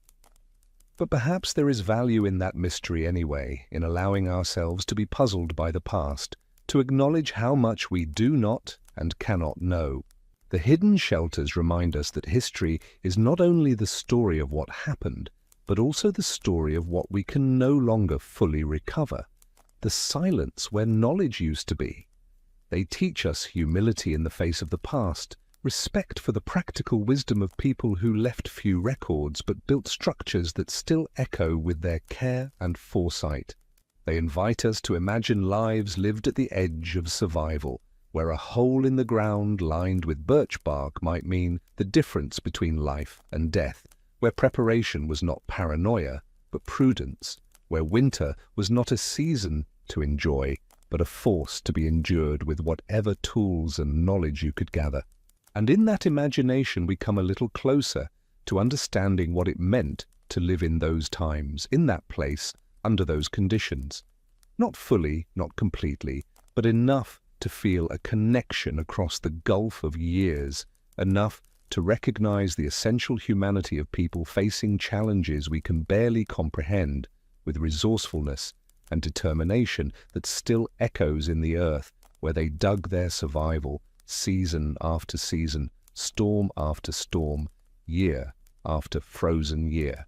The study of these shelters continues, with new sites discovered occasionally when construction projects or natural erosion reveals structures that have remained hidden for more than a century. Each discovery adds incrementally to our knowledge while simultaneously revealing how much remains unknown, how many questions we cannot answer with certainty. Modern archaeologists approach these sites with increasingly sophisticated tools, ground-penetrating radar to locate undiscovered shelters, chemical analysis to understand the materials used and their sources, digital modeling to reconstruct how the structures would have functioned when intact. Yet, for all this technological advancement, the fundamental mysteries remain. What it felt like to shelter underground during a 3-day storm, whether people sang or prayed or simply endured in silence, what conversations happened in those dark spaces, what fears and hopes animated the hearts beating in those temporary tombs that doubled as wombs of survival. The shelters exist now in a strange liminal state, neither fully present nor entirely absent, their physical traces persisting while their human meanings fade into speculation and scholarly debate. They are monuments to resourcefulness built by people who would never have thought of themselves as monument builders, who were simply doing what needed to be done with whatever materials and knowledge they had available. In this sense, the hidden shelters are perhaps the most honest kind of historical artifact, unintentional records of ordinary competence, evidence of human adaptability, preserved not because anyone thought it worth preserving, but because the earth itself chose to remember. The depressions in the forest floor speak more eloquently than any written account of what frontier life demanded and what frontier people gave in response. They tell a story of cold and darkness and the human refusal to surrender to either, of families huddled together in spaces barely larger than graves, waiting for storms to pass and betting their lives that the ventilation would hold and the roof would not collapse, and the entrance would not become irretrievably blocked by drifting snow. Some of those bets were won and some were lost, and both outcomes are written into the soil if we know how to read it. The archaeological work itself has become part of the story, researchers spending summers excavating sites in landscapes where winters can still kill the unprepared, where the same winds that drove people underground 2 centuries ago still howl through the valleys with undiminished force. They work carefully, documenting every layer, every artifact, trying to extract maximum information from remains that were never meant to last, that were built with the understanding that everything eventually returns to Earth. There is something poignant about this effort, this attempt to recover meaning from structures whose builders accepted impermanence as a condition of existence. The researchers are engaged in a kind of conversation across time with people who cannot answer back, asking questions that may have no answers, seeking understanding that may be permanently beyond reach. Yet the work continues because it must, because every fragment of knowledge about how people survived impossible conditions is potentially valuable, because the past deserves to be remembered even when remembering is difficult and uncertain. The hidden shelters of the Siberian frontier will continue to yield their secrets slowly, incompletely, never quite revealing everything we want to know, but offering enough to keep us searching, wondering, trying to bridge the gap between their world and ours through careful study and imaginative reconstruction. In the end, perhaps the most important thing these shelters teach us is that survival is both simpler and more complex than we might imagine. Simpler in that it comes down to basic human needs met through practical means. More complex in that those practical means carried cultural meanings, spiritual significance, social implications that we can barely glimpse across the distance of decades and cultural change.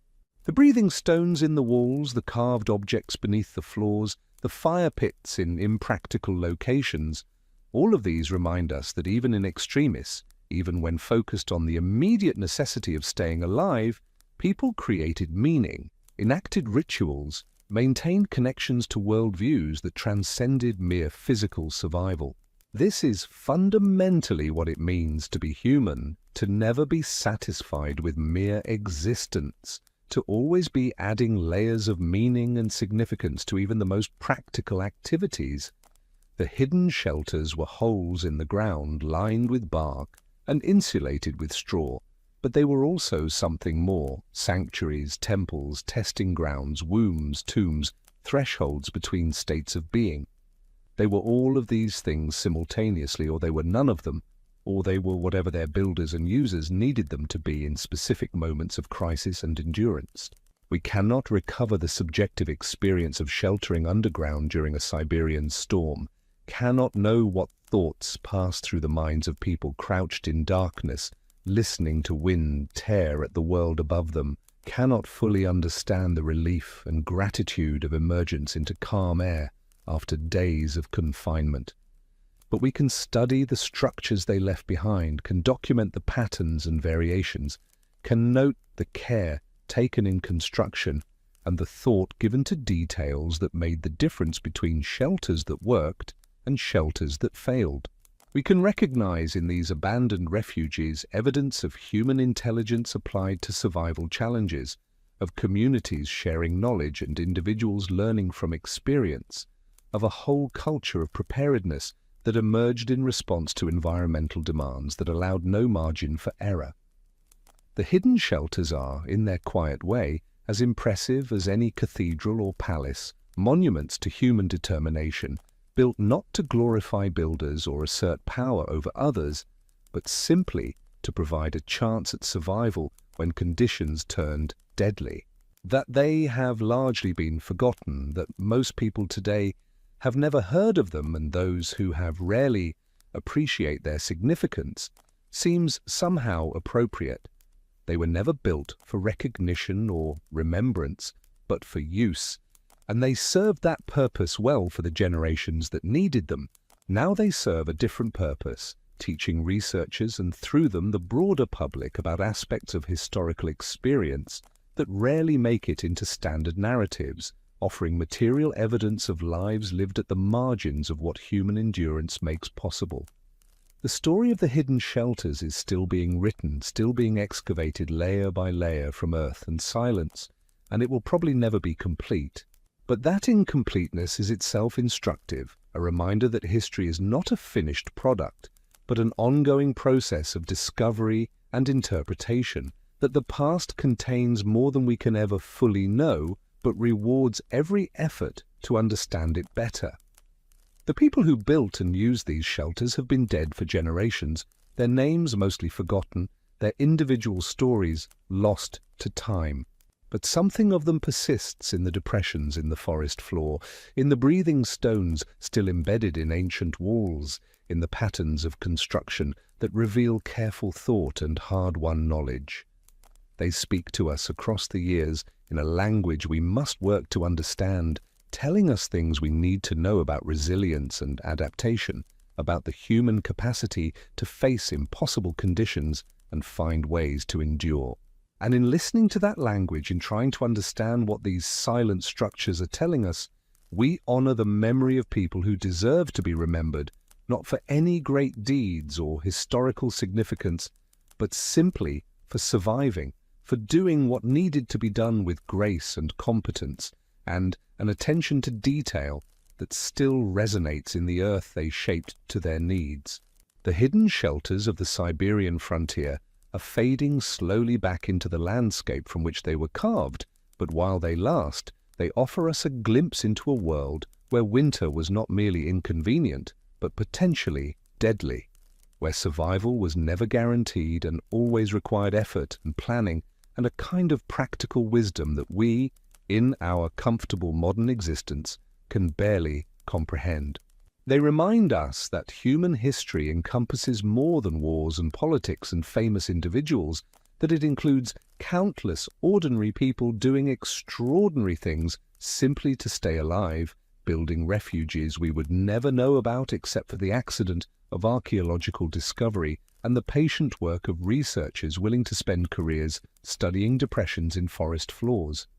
This, too, is history worth preserving, worth studying, worth trying to understand, even when understanding comes slowly and incompletely. The hidden shelters have earned their place in the historical record not through grandeur or fame, but through the simple fact of their existence, evidence that when faced with a hostile environment, people found ways to adapt and endure.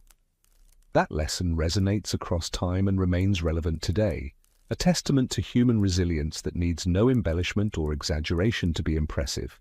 The holes in the ground, lined with birch bark, the breathing stones placed in walls with care, whose purpose we can no longer fully explain, the carved objects hidden beneath floors where no one would see them. All of these are monuments to people who faced winter's worst and found ways to survive it, who built shelters that worked, even if we cannot fully understand how or why, who left marks in the earth that persist long after their names and stories have been forgotten.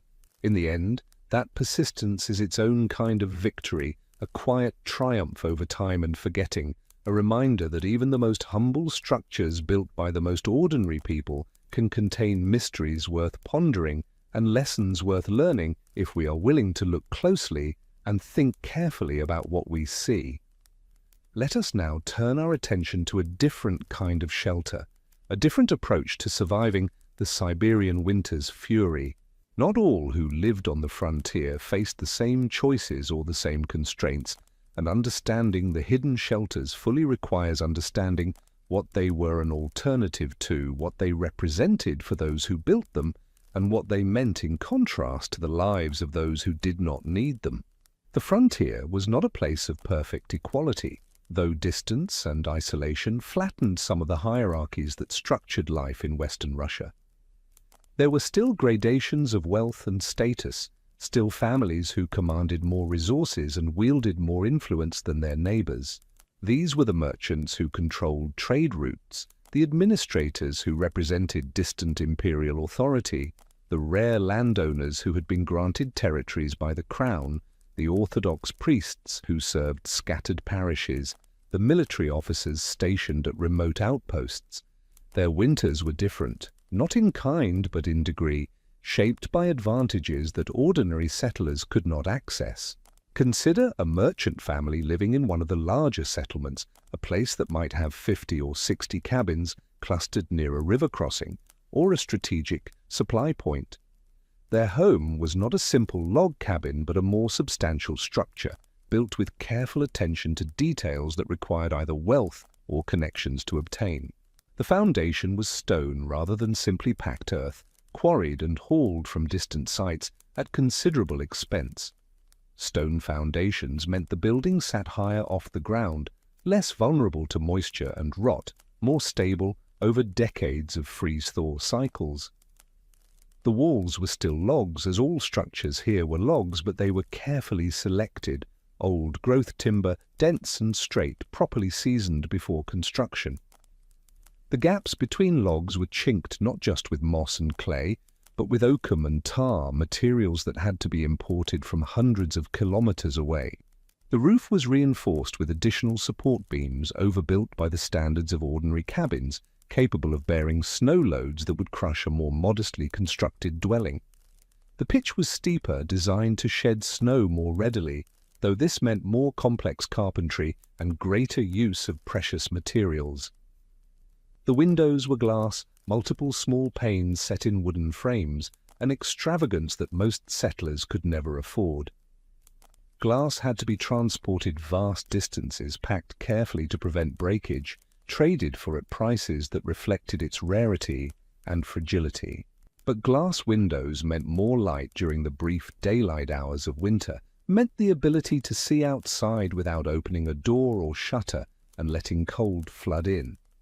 They meant a psychological comfort that oil paper or stretched hide could not provide, a transparent barrier between inside and outside rather than a blind wall. The very presence of glass transformed the experience of winter confinement in ways that went beyond mere illumination. When you could watch the world outside, even as storms raged, you maintained a connection to the landscape that helped orient your sense of time and space, prevented the disorientation that came with living in what felt like a sealed box for months on end. Inside, the merchant's home had amenities that marked it as belonging to a different class of comfort. Multiple rooms, separated by walls rather than simply divided by curtains, meant privacy and specialized spaces, a room for sleeping, a room for receiving visitors, a room for storage. The stove was built of brick rather than simply stone, constructed by a craftsman who understood thermal dynamics and airflow, capable of burning fuel more efficiently and distributing heat more evenly. Brick had to be made or imported, another expense beyond the reach of ordinary settlers.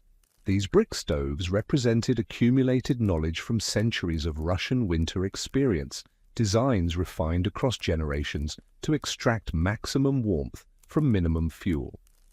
A well-built brick stove could retain heat for hours after the fire died, radiating warmth through the night, whereas stone stoves cooled quickly and demanded constant feeding.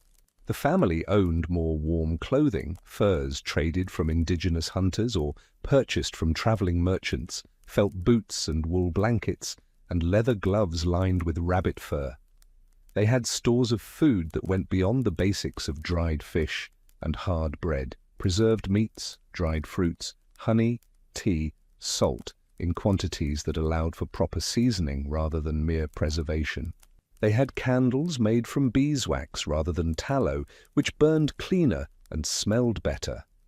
They had lamp oil in abundance, could afford to keep lights burning through the long darkness without anxiety about running out before spring.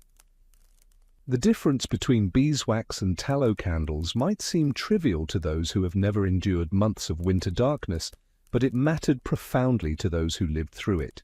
Tallow candles produced thick, acrid smoke that accumulated in sealed winter cabins, coating surfaces with greasy residue and irritating lungs already challenged by dry indoor air, while beeswax burned with a honey-sweet scent that made close quarters more bearable.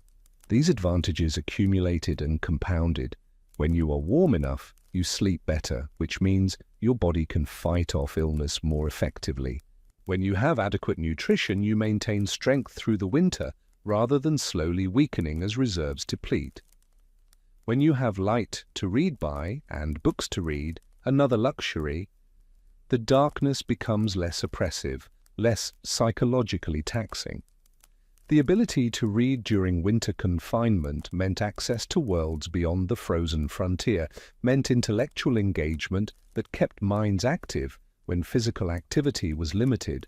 A wealthy merchant might own a dozen books, might have access to newspapers that arrived in bundles with spring's first caravans, carrying news of events that had occurred months earlier but which still connected the frontier to the broader currents of Russian life.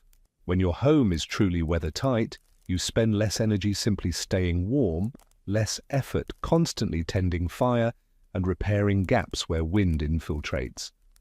The wealthy did not have an easy winter, but they had a more survivable one, a winter that was uncomfortable rather than genuinely life-threatening under normal circumstances.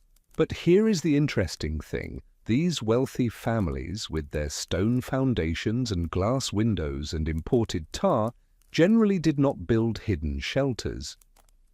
This was not because they were unaware of the practice. Everyone on the frontier knew about hidden shelters. They were too common to be ignorant of. Rather, it was a matter of confidence and class perception. The wealthy had invested enormous resources in making their homes as storm-proof as possible, and they trusted that investment. Their roofs were stronger, their walls more secure, their supplies more abundant.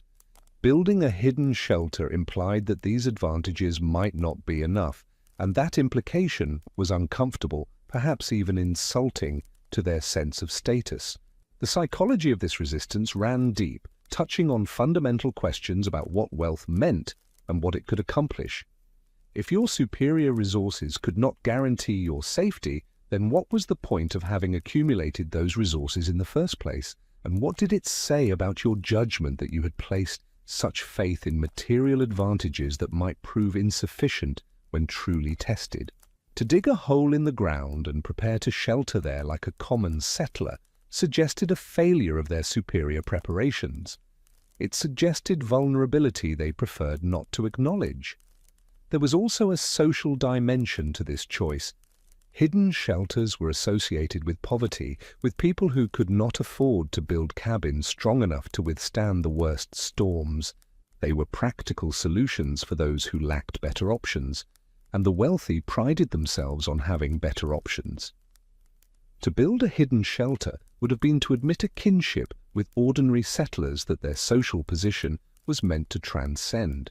This was rarely stated explicitly. The frontier was not a place of rigid class structures or openly declared hierarchies, but it was understood nonetheless, an unspoken agreement about what different levels of wealth and status implied about how one prepared for winter. The subtlety of these class distinctions made them no less powerful for being unspoken, and in some ways the implicit nature of the boundaries made them more difficult to cross. An explicit rule could be challenged or debated, but an unspoken assumption about what people of different stations did or did not do simply existed as social reality, enforced by nothing more than shared expectations and the discomfort of violating them. The Orthodox priest in a settlement might visit parishioners' hidden shelters and bless them without judgment, but he would not build one for himself. The merchant would help finance communal preparations without suggesting he needed such preparations personally. The administrator would ensure that settlers under his nominal authority had adequate shelter, without implying that authority figures faced the same vulnerabilities. This confidence was sometimes justified. Many wealthy homes did survive storms that destroyed poorer cabins, their superior construction proving its worth. But not always, and the exceptions were instructive. In 1803, a particularly wealthy merchant named Ivan Dmitrievich, who had made his fortune in the fur trade and lived in a home that was the finest for 300 kilometers in any direction, refused to even discuss the possibility of building a hidden shelter when the topic came up during a community meeting. His home, he said, had been built by the best craftsmen available, using the finest materials money could buy.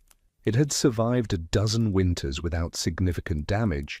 He saw no reason to doubt it would continue to survive, and he would not insult the craftsman's work by implying it might fail.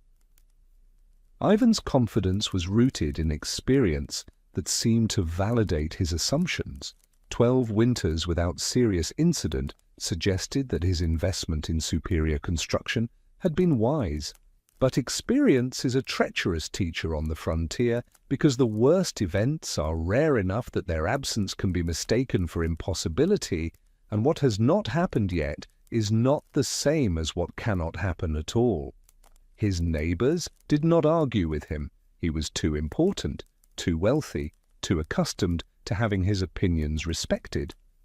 But they exchanged glances that communicated volumes. Pride, they knew, was a dangerous thing in winter. That winter brought a storm that tested everyone's preparations. It was not the worst storm in memory, but it was severe enough. 3 days of sustained wind and heavy snow, temperatures dropping low enough that exposed skin would freeze in minutes. Even Dmitrievich's house withstood the wind. Its walls did not shear, its windows did not burst. But the roof, magnificent as it was, faced a problem that superior materials could not solve. The storm dropped snow faster than the steep pitch could shed it, and the accumulation reached a critical mass in the night of the second day. The particular combination of conditions proved more challenging than the roof's design had anticipated. Wet, heavy snow that accumulated in layers, each layer compressing those beneath it, creating a mass that grew heavier by the hour. The steep pitch that was meant to shed snow worked well for dry, powdery snow that could slide easily. But this wet snow clung and built upon itself, and no amount of quality materials could change the physics of the situation. The roof did not collapse catastrophically, did not cave in all at once.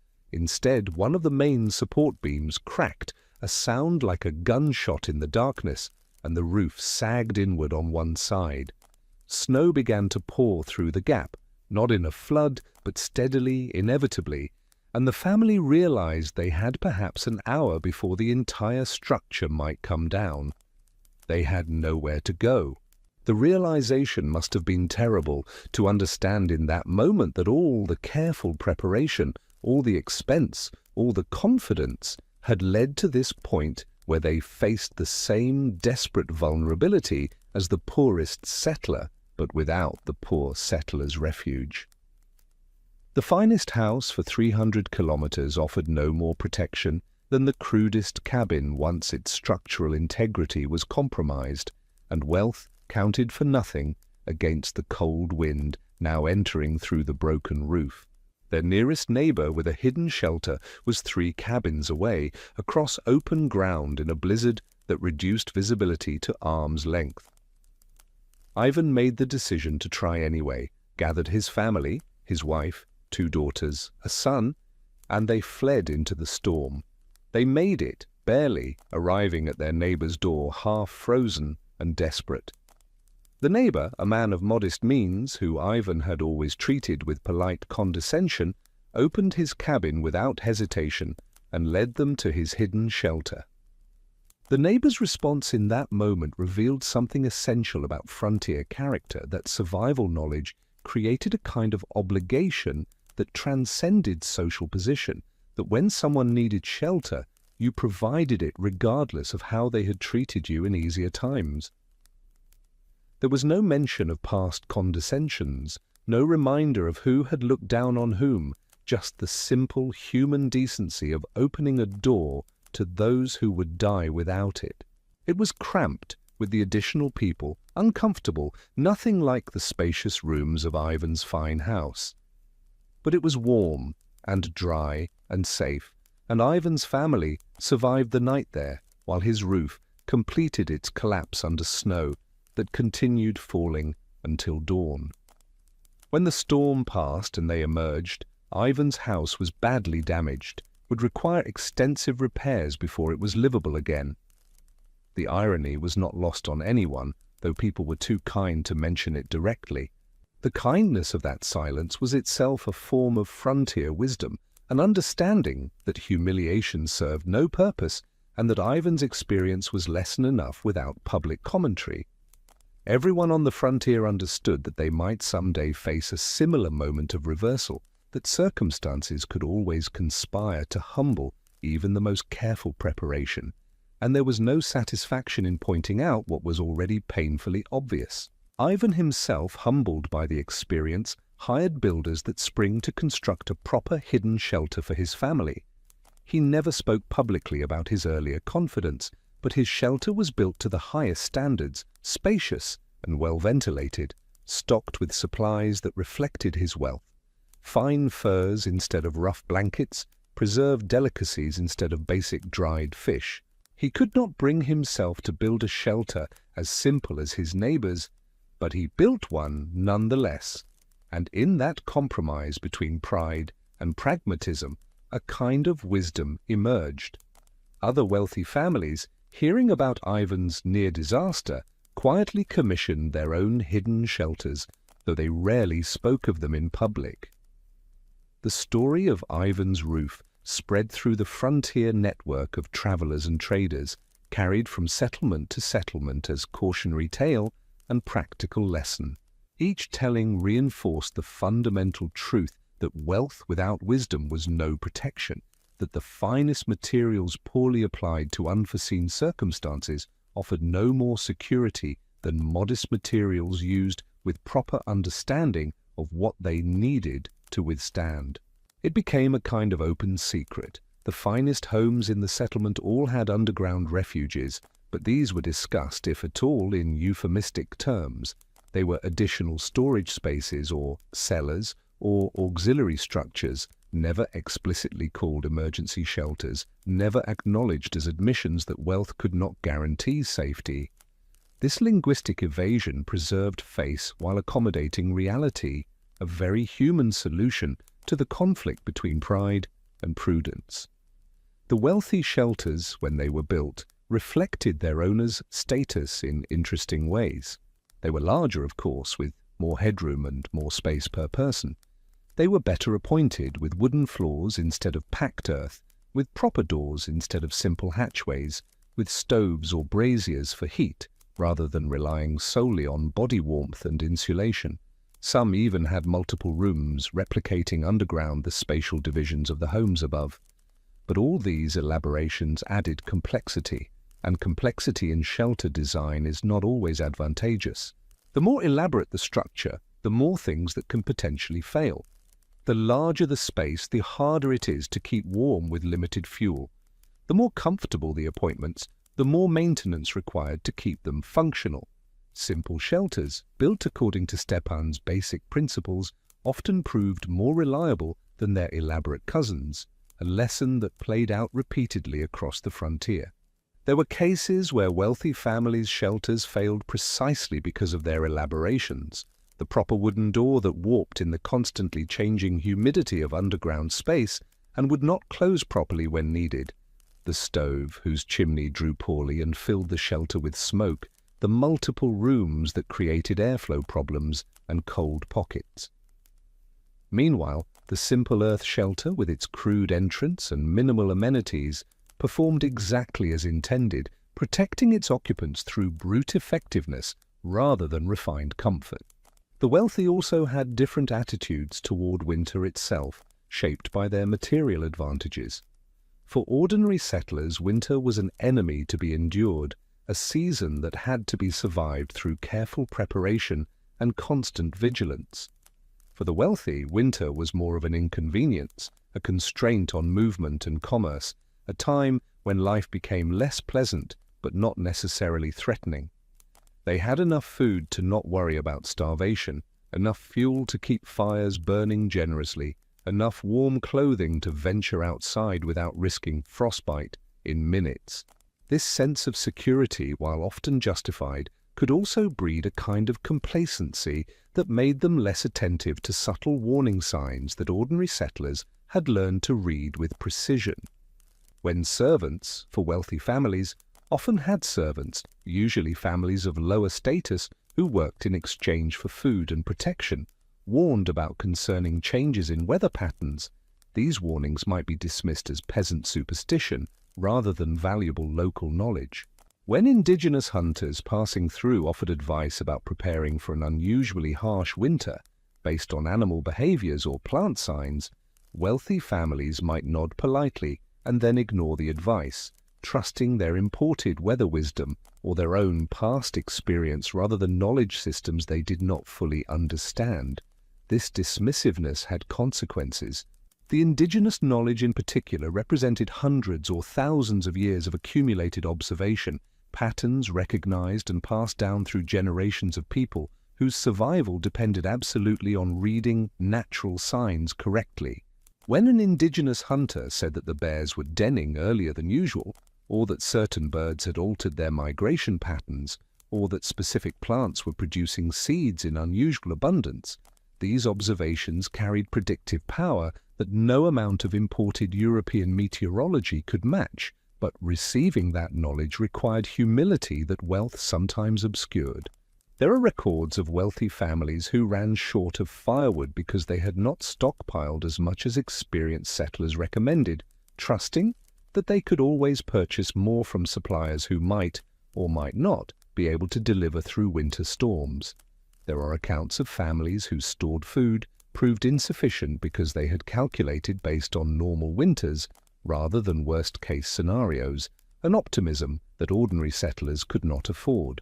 The wealthy had buffers that protected them from many consequences of poor planning, but those buffers were not infinite, and winter on the frontier was very good at finding and exploiting any weakness in preparation. Yet it would be wrong to characterize the wealthy as simply careless or arrogant. Many were thoughtful, responsible people who took winter seriously and prepared accordingly. Some became students of frontier survival, learning from their more experienced neighbors, adapting their lifestyles to accommodate the realities of the landscape, rather than trying to impose imported assumptions on a place that did not care about assumptions. The best of them recognized that their advantages were not shields against all possible disasters, that winter could kill anyone regardless of status, and they prepared with the same seriousness that Stepan brought to his shelter-building work. These were the families who survived generation after generation on the frontier, who built lasting dynasties in places that broke families of lesser resilience. These successful wealthy families understood something essential, that frontier survival required a particular kind of intelligence that had nothing to do with formal education or sophisticated culture, and everything to do with accurate assessment of risk and appropriate response to danger. They sought out the settlers who had survived the longest, asked questions about their methods, observed how they prepared, and then applied those lessons regardless of whether doing so aligned with the practices they had known in more settled regions.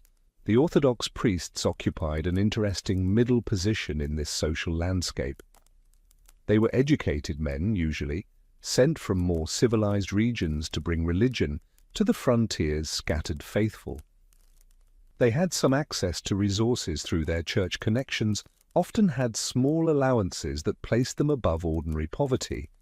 But they were not wealthy by merchant standards, and they lived alongside ordinary settlers, shared many of the same hardships. Their relationship to hidden shelters was pragmatic rather than ideological. If a shelter was available, they used it when necessary, and they blessed shelters for parishioners without judgment about the practice. Some priests kept careful records of births, deaths, marriages, and major events, and these records occasionally mentioned storms and their aftermath, providing rare written documentation of hidden shelter use. One priest, Father Nikolai, who served a parish near the Indigirka River from 1789 to 1817, wrote in his journal about sheltering underground during a storm in 1802. His description is matter-of-fact, mentioning the discomfort and the anxiety, but also noting that he used the time to pray and to contemplate the metaphorical meaning of being buried alive and then emerging into new life, seeing in the experience a reflection of death and resurrection. His was a spiritual interpretation of a practical necessity, finding religious meaning in survival strategy, and his writings suggest that many people on the frontier engaged in similar mental processes, layering symbolic significance onto pragmatic actions. Father Nikolai's journals reveal a man struggling to reconcile his theological training with frontier realities, finding in the hidden shelter a powerful metaphor for the Christian narrative of dying to the old self and being reborn. He wrote of the shelter as a kind of tomb from which one emerged transformed, the darkness and confinement echoing Christ's 3 days in the sepulchre, the emergence into light after the storm passed, reflecting resurrection into new life. The administrators and military officers stationed on the frontier often struggled to understand the population they were nominally governing or protecting. They came from places where authority was clear and hierarchies were respected, where orders flowed down through established chains of command. The frontier did not work this way. Distance and isolation meant that orders from distant capitals might take months to arrive and were often irrelevant by the time they did. Local conditions required local solutions, and the settlers who had survived multiple winters knew more about those conditions than any newly arrived administrator, regardless of his education or official position. This created tensions and occasional conflicts, but it also forced many administrators to learn humility, to recognize that their authority was largely theoretical, and that real power belonged to those who understood how to survive in this place. Some administrators tried to impose order through regulations about shelter building, requiring certain standards or inspecting preparations. These efforts were usually futile. Settlers built shelters according to their own judgment and local knowledge, and no external inspection could determine whether a shelter would actually save lives when storms came. One particularly officious administrator in the 1790s attempted to mandate that all shelters conform to specifications he had drawn up based on military engineering principles, complete with detailed measurements and required materials. The settlers nodded respectfully, accepted his official documents, and then built their shelters exactly as they always had, understanding that the administrator's specifications, however technically sound in theory, did not account for the specific conditions of their location, the materials actually available, or the lessons learned through generations of trial and error.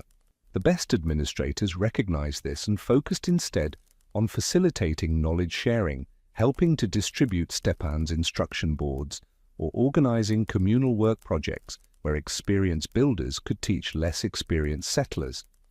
This was leadership adapted to frontier realities, helping people help themselves rather than trying to control through decree. Winter nights in wealthy households had their own rhythms and rituals, different from but parallel to the experiences of ordinary settlers. When storms came, wealthy families would gather in their innermost rooms, the spaces furthest from external walls, where wind could not penetrate, and cold was most successfully held at bay. They would light beeswax candles, would read scripture aloud by their warm glow, would say prayers for their own safety and for the safety of their neighbors and servants.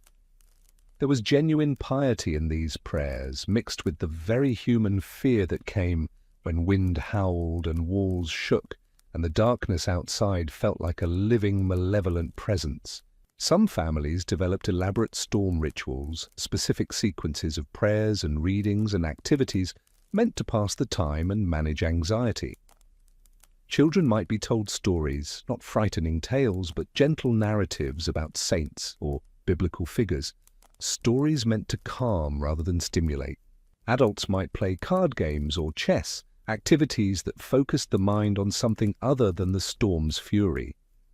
The matriarch of a household might distribute small treats hoarded for such occasions, preserved fruits or sweet cakes, creating moments of small pleasure in the midst of larger fear.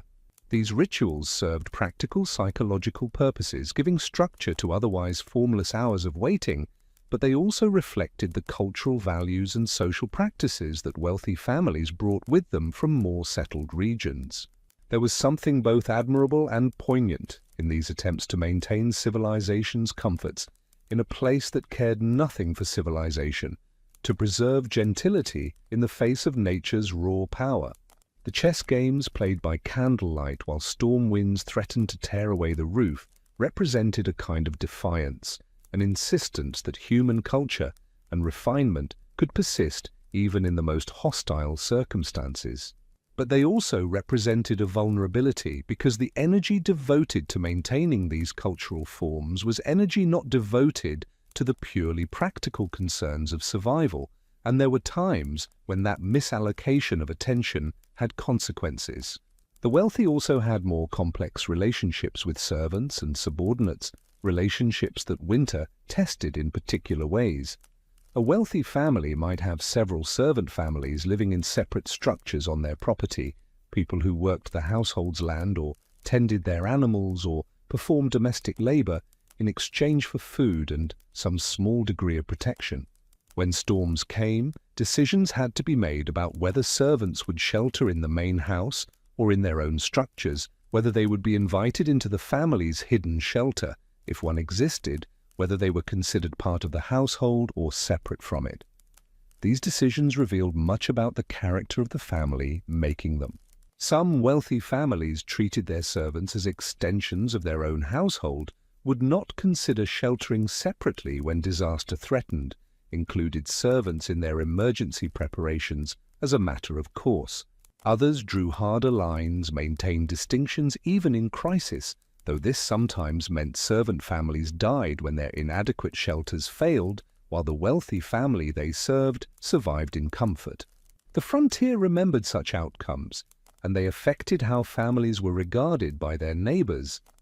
A wealthy merchant who let his servants die while he survived was not trusted the same way afterward, not invited into community decisions, not respected despite his wealth. The social calculus of the frontier placed enormous weight on how people behaved in crisis, understanding that true character emerged when choices had life or death consequences. A merchant might be forgiven for sharp dealing in business, might be excused for prideful behavior during easy times, but allowing people under his care to die when he had the means to save them was an unforgivable betrayal of the fundamental obligations that frontier life imposed on those with advantages. Winter exposed character in ways that prosperity could mask, and the frontier's social memory was long. But there were also examples of extraordinary generosity, wealthy families who opened their homes to anyone who needed shelter when storms came, who shared their supplies freely with neighbors struggling to survive, who used their advantages to strengthen their communities rather than simply insulating themselves. These families became pillars of their settlements, respected not for their wealth alone, but for their recognition that survival on the frontier was a collective endeavor, that individual advantages meant little if the community as a whole did not endure. The best of the wealthy understood what Stepan understood. Winter was stronger than any individual, but intelligent cooperation could create resilience that individual preparation could not match. As the 19th century progressed and the frontier became less isolated, as supply routes became more reliable and settlements grew larger and more established, the differences between wealthy and ordinary households became more pronounced rather than less. Wealth could buy more imported goods, more sophisticated construction, more elaborate preparations. But the fundamental vulnerability remained unchanged. Storms still came, roofs still failed, winter still killed those who were unprepared or unlucky. The hidden shelters continued to serve their purpose across all social classes, used less frequently perhaps as construction improved, but always there, always maintained, always ready. And there was a kind of democratic wisdom in this, a recognition that regardless of wealth or status, everyone who lived on the frontier shared certain basic vulnerabilities, certain needs that had to be met through practical preparation rather than social position. The hidden shelter was a great equalizer, as necessary for the wealthy as for the poor, when storms exceeded all other preparations. In the end, winter cared nothing for wealth or poverty, for status or position. It tested everyone according to the same merciless criteria. Were you warm enough? Was your shelter sound enough? Did you have enough food and fuel to last until the storm passed? Those who could answer yes to these questions survived. Those who could not died, and their wealth or poverty mattered not at all to the cold that claimed them. The wealthy who understood this, who built their hidden shelters and stocked them carefully, and taught their children the paths to safety, survived alongside their poorer neighbors.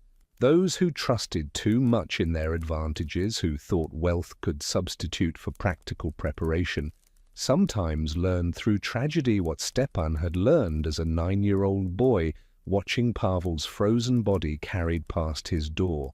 Winter takes everyone it can reach, and only knowledge and preparation can keep you beyond its reach.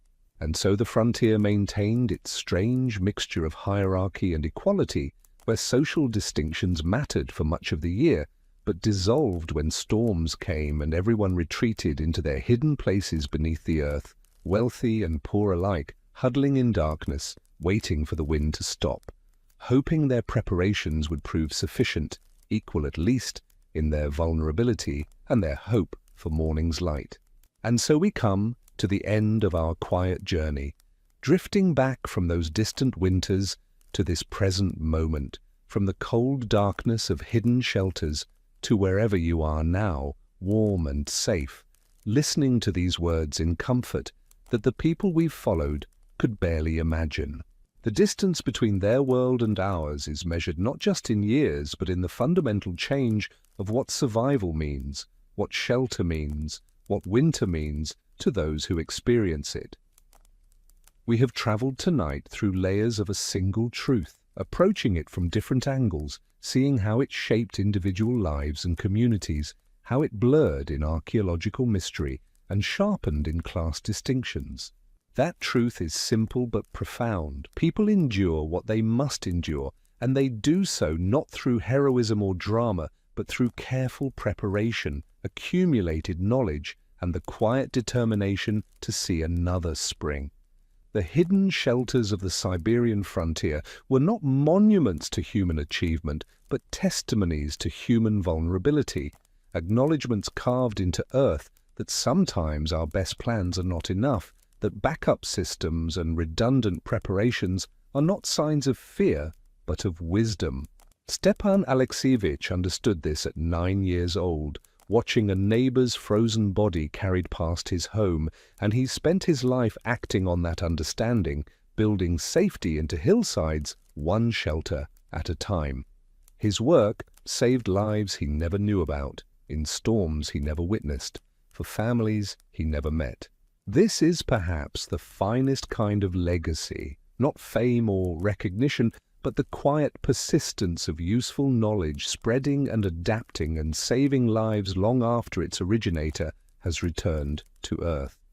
The people who built these shelters, who maintained them through decades of winters, who practiced the paths to safety with their children in darkness, these were not extraordinary people in the conventional sense. They were not heroes of grand narratives or subjects of historical monuments. They were ordinary people facing extraordinary circumstances with the tools available to them: observation, experience, cooperation, and the willingness to prepare for disasters they hoped would never come. That their preparation sometimes proved unnecessary was not waste, but blessing. That they spent time and labor on shelters they might never use was not paranoia, but prudence in a landscape where the cost of being unprepared was measured in frozen bodies. We who live in centrally heated homes, who experience winter as an inconvenience rather than a threat, who can summon warmth with the touch of a button, we might struggle to fully comprehend what it meant to live as these frontier families lived. Our winters are soft things, managed and controlled, rarely dangerous except in exceptional circumstances. We do not check our roofs daily for structural integrity, do not calculate fuel supplies against worst-case scenarios, do not rehearse escape routes in darkness. Our children do not practice survival skills as routine elements of education. We have insulated ourselves so thoroughly from winter's dangers that the very concept of needing a hidden underground shelter seems almost fantastical, something from a fairy tale rather than practical history.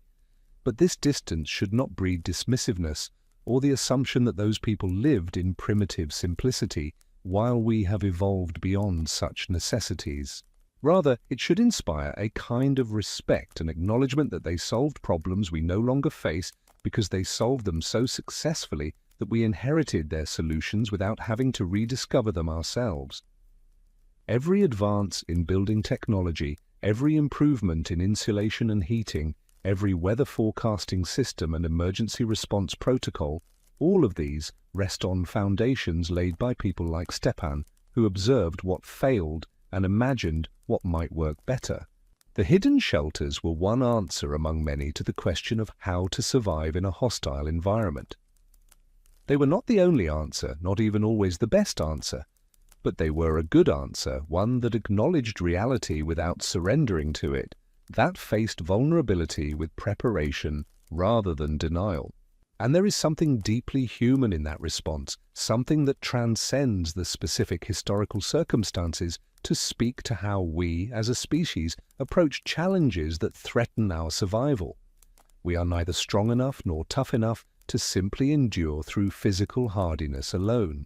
We are not built for extreme cold. Our bodies lack the insulation that makes winter easy for animals adapted to it. But we have something other animals lack: the ability to learn from experience, to share knowledge across generations, to imagine solutions before crises force them upon us, to build deliberately rather than relying on instinct alone. The hidden shelters embodied all these peculiarly human capabilities. They were products of observation, watching roofs fail and asking what could be done differently. They were products of imagination, conceiving of underground spaces as alternatives to surface structures. They were products of accumulated wisdom, incorporating indigenous knowledge about earth and snow, testing methods through trial and error, refining designs based on what worked and what failed. They were products of community, sharing plans, helping with construction, opening shelters to neighbors in desperate need. And they were products of hope, the belief that preparation matters, that survival is not simply left to chance, that tomorrow is worth the effort of making it more likely to arrive. As you lie there now, perhaps feeling sleep beginning to blur the edges of your consciousness, perhaps already drifting in that space between waking and dreaming, consider for a moment the simple comfort of your situation. You are warm, or at least have the means to become warm readily available. You are sheltered by walls that will not collapse under snow weight. You have light without needing to carefully ration precious oil. You have food without needing to have gathered and preserved it months ago against the possibility of being trapped by storms. You have all of this not through your own effort primarily, but because you live in a time and place where these things have been solved so thoroughly that they require almost no thought. Stepan's descendants, if any survive to this day, probably live in cities with modern heating and well-stocked supermarkets and weather applications on their phones that predict storms days in advance. They probably do not think much about their ancestor who spent his life building holes in the ground lined with birch bark. The knowledge he preserved and transmitted has been superseded by technologies he could not have imagined. And yet something essential in what he did persists, the recognition that survival requires preparation, that vulnerability should be acknowledged rather than denied, that the work of making tomorrow possible is work worth doing even when today feels secure. These are not lessons unique to the Siberian frontier. They apply wherever people face challenges that test their resilience. They apply in our modern world with its different but still real dangers, its own forms of winter that we must prepare to endure. The specific techniques change, the technologies evolve, but the underlying wisdom remains. Hope for the best, prepare for the worst, help your neighbors, share your knowledge, maintain your refuges, even when you hope never to need them. The families, huddled in hidden shelters during those frontier storms, cold, uncomfortable, afraid, but alive, they embodied a kind of victory over circumstance that deserves recognition. Not dramatic victory, not the kind that inspires stirring music or memorial statues, but the quiet victory of having done the necessary work before crisis arrived, of having thought ahead and prepared accordingly. When they emerged after the storms passed, blinking in the bright light reflected off new snow, stretching limbs cramped from hours in confined spaces, checking to see which cabins still stood and which had fallen. In those moments, they were not heroes congratulating themselves on dramatic rescues. They were simply people relieved to be alive, ready to begin the work of repairing damage and continuing through another day.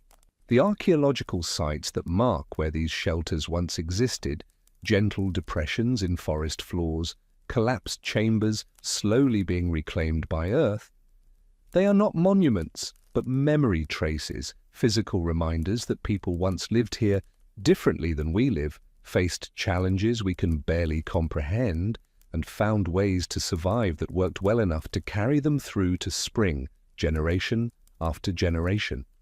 In time, even these traces will fade completely, filled in by natural processes until no sign remains that shelters were ever carved into these hillsides. And perhaps that is appropriate. The shelters were never meant to last forever, only long enough to serve their purpose, to keep people alive through specific winters, to be there when needed and quietly maintained when not. Their disappearance from the landscape does not erase their significance or diminish what they represented to the people who built and used them. Some things matter most in the moment they are needed, and their eventual obsolescence is not failure but success. The success of having been good enough for long enough that better solutions could eventually replace them. Tonight, as you drift towards sleep, you carry with you images of another time. Snow falling endlessly, wind howling around cabin walls, families making the decision to retreat underground, the darkness of hidden chambers lit by small lamps, the waiting through storm hours that felt endless, the emergence into changed landscapes when weather finally broke. These images are gifts from the past, offerings of perspective on how others lived and what they faced, and how they responded with resourcefulness and quiet courage. Let them settle gently in your mind, not as dramatic narratives that demand attention, but as soft background awareness, the knowledge that human beings have faced and survived challenges far greater than most of us will ever encounter, that survival is often a matter of unsexy preparation rather than heroic response, that the unglamorous work of maintenance and planning and careful thought matters more than we usually acknowledge. Let yourself feel gratitude for the ease of your own circumstances, for heat that requires no constant tending, for shelter that needs no daily inspection, for food security that is assumed rather than constantly negotiated, and perhaps feel also a thread of connection to those frontier families, recognizing in their struggles something universal about the human experience. We all seek safety. We all fear for our families. We all hope tomorrow will come and we will be there to see it. The hidden shelters are mostly gone now, collapsed or filled in, forgotten by all but specialists who study such things. The people who built them are long dead, their names lost except for rare exceptions like Stepan, whose story was fragmentarily preserved. The settlements they inhabited have been abandoned or transformed beyond recognition. The harsh winters continue, indifferent to human presence or absence, storms still raging across the taiga as they always have. But the knowledge persists in evolved forms, the basic insights about preparation and redundancy and community mutual aid. These have been built into modern emergency planning, into building codes, and weather prediction systems and disaster response protocols. We live in a world shaped by countless Stepans, people who observed failures and imagined improvements and shared their knowledge freely, whose individual contributions have been absorbed so completely into the collective wisdom that we no longer see them as innovations, but simply as the way things are done. This is how progress actually works. Not through dramatic breakthroughs that revolutionize everything instantly, but through incremental improvements that accumulate over generations, small insights that compound into major changes so gradually that the transformation is only visible in retrospect. So rest now. Let the images and stories of this quiet journey settle into whatever part of your mind stores such things. Let the rhythm of your breathing slow, matching the gentle pace we have maintained through these hours of soft narration. You have traveled far tonight without moving, have witnessed lives and struggles from a perspective of safety and distance that allows appreciation without personal danger. You have spent time with people who faced winter's fury with nothing but practical knowledge and determined preparation, and you have seen that this was enough, not always, not for everyone, but but often enough to matter, frequently enough that communities persisted and knowledge accumulated and traditions formed. The hidden shelters kept their promises often enough to be worth building, and that is all we can ask of any preparation. Not certainty, but improved odds, not guarantees, but reasonable hope. Close your eyes if they are not already closed. Feel the comfort of your bed, the warmth of your blankets, the security of your shelter. These are not small blessings, though we treat them as unremarkable. They are the accumulated inheritance of countless generations who worked to make survival easier for those who came after them, who built and learned and shared, and slowly, incrementally, created the circumstances that allow you to drift into sleep without fear of freezing, without anxiety about collapsed roofs, without the constant vigilance that frontier life demanded. Sleep well, knowing that others once kept watch through long winters, so that eventually no one would need to keep such watch anymore. Sleep grateful for their efforts and their wisdom and their quiet perseverance. Sleep peacefully in the world they helped create storm by storm, shelter by shelter, winter after winter, until finally winter became a season we could simply weather rather than a threat we might not survive. Rest now. Let history's cold winds blow only through dreams, distant and softened. Let the stories of hidden shelters settle into memory like snow falling gently on a landscape already white. You are safe, you are warm, and morning, when it comes, will find you still here, still comfortable, carrying forward into another day in a long chain of days made possible by all those who prepared carefully, who built thoughtfully, who survived stubbornly, and who passed on their knowledge like the most precious inheritance, the gift of knowing how to endure. Good night.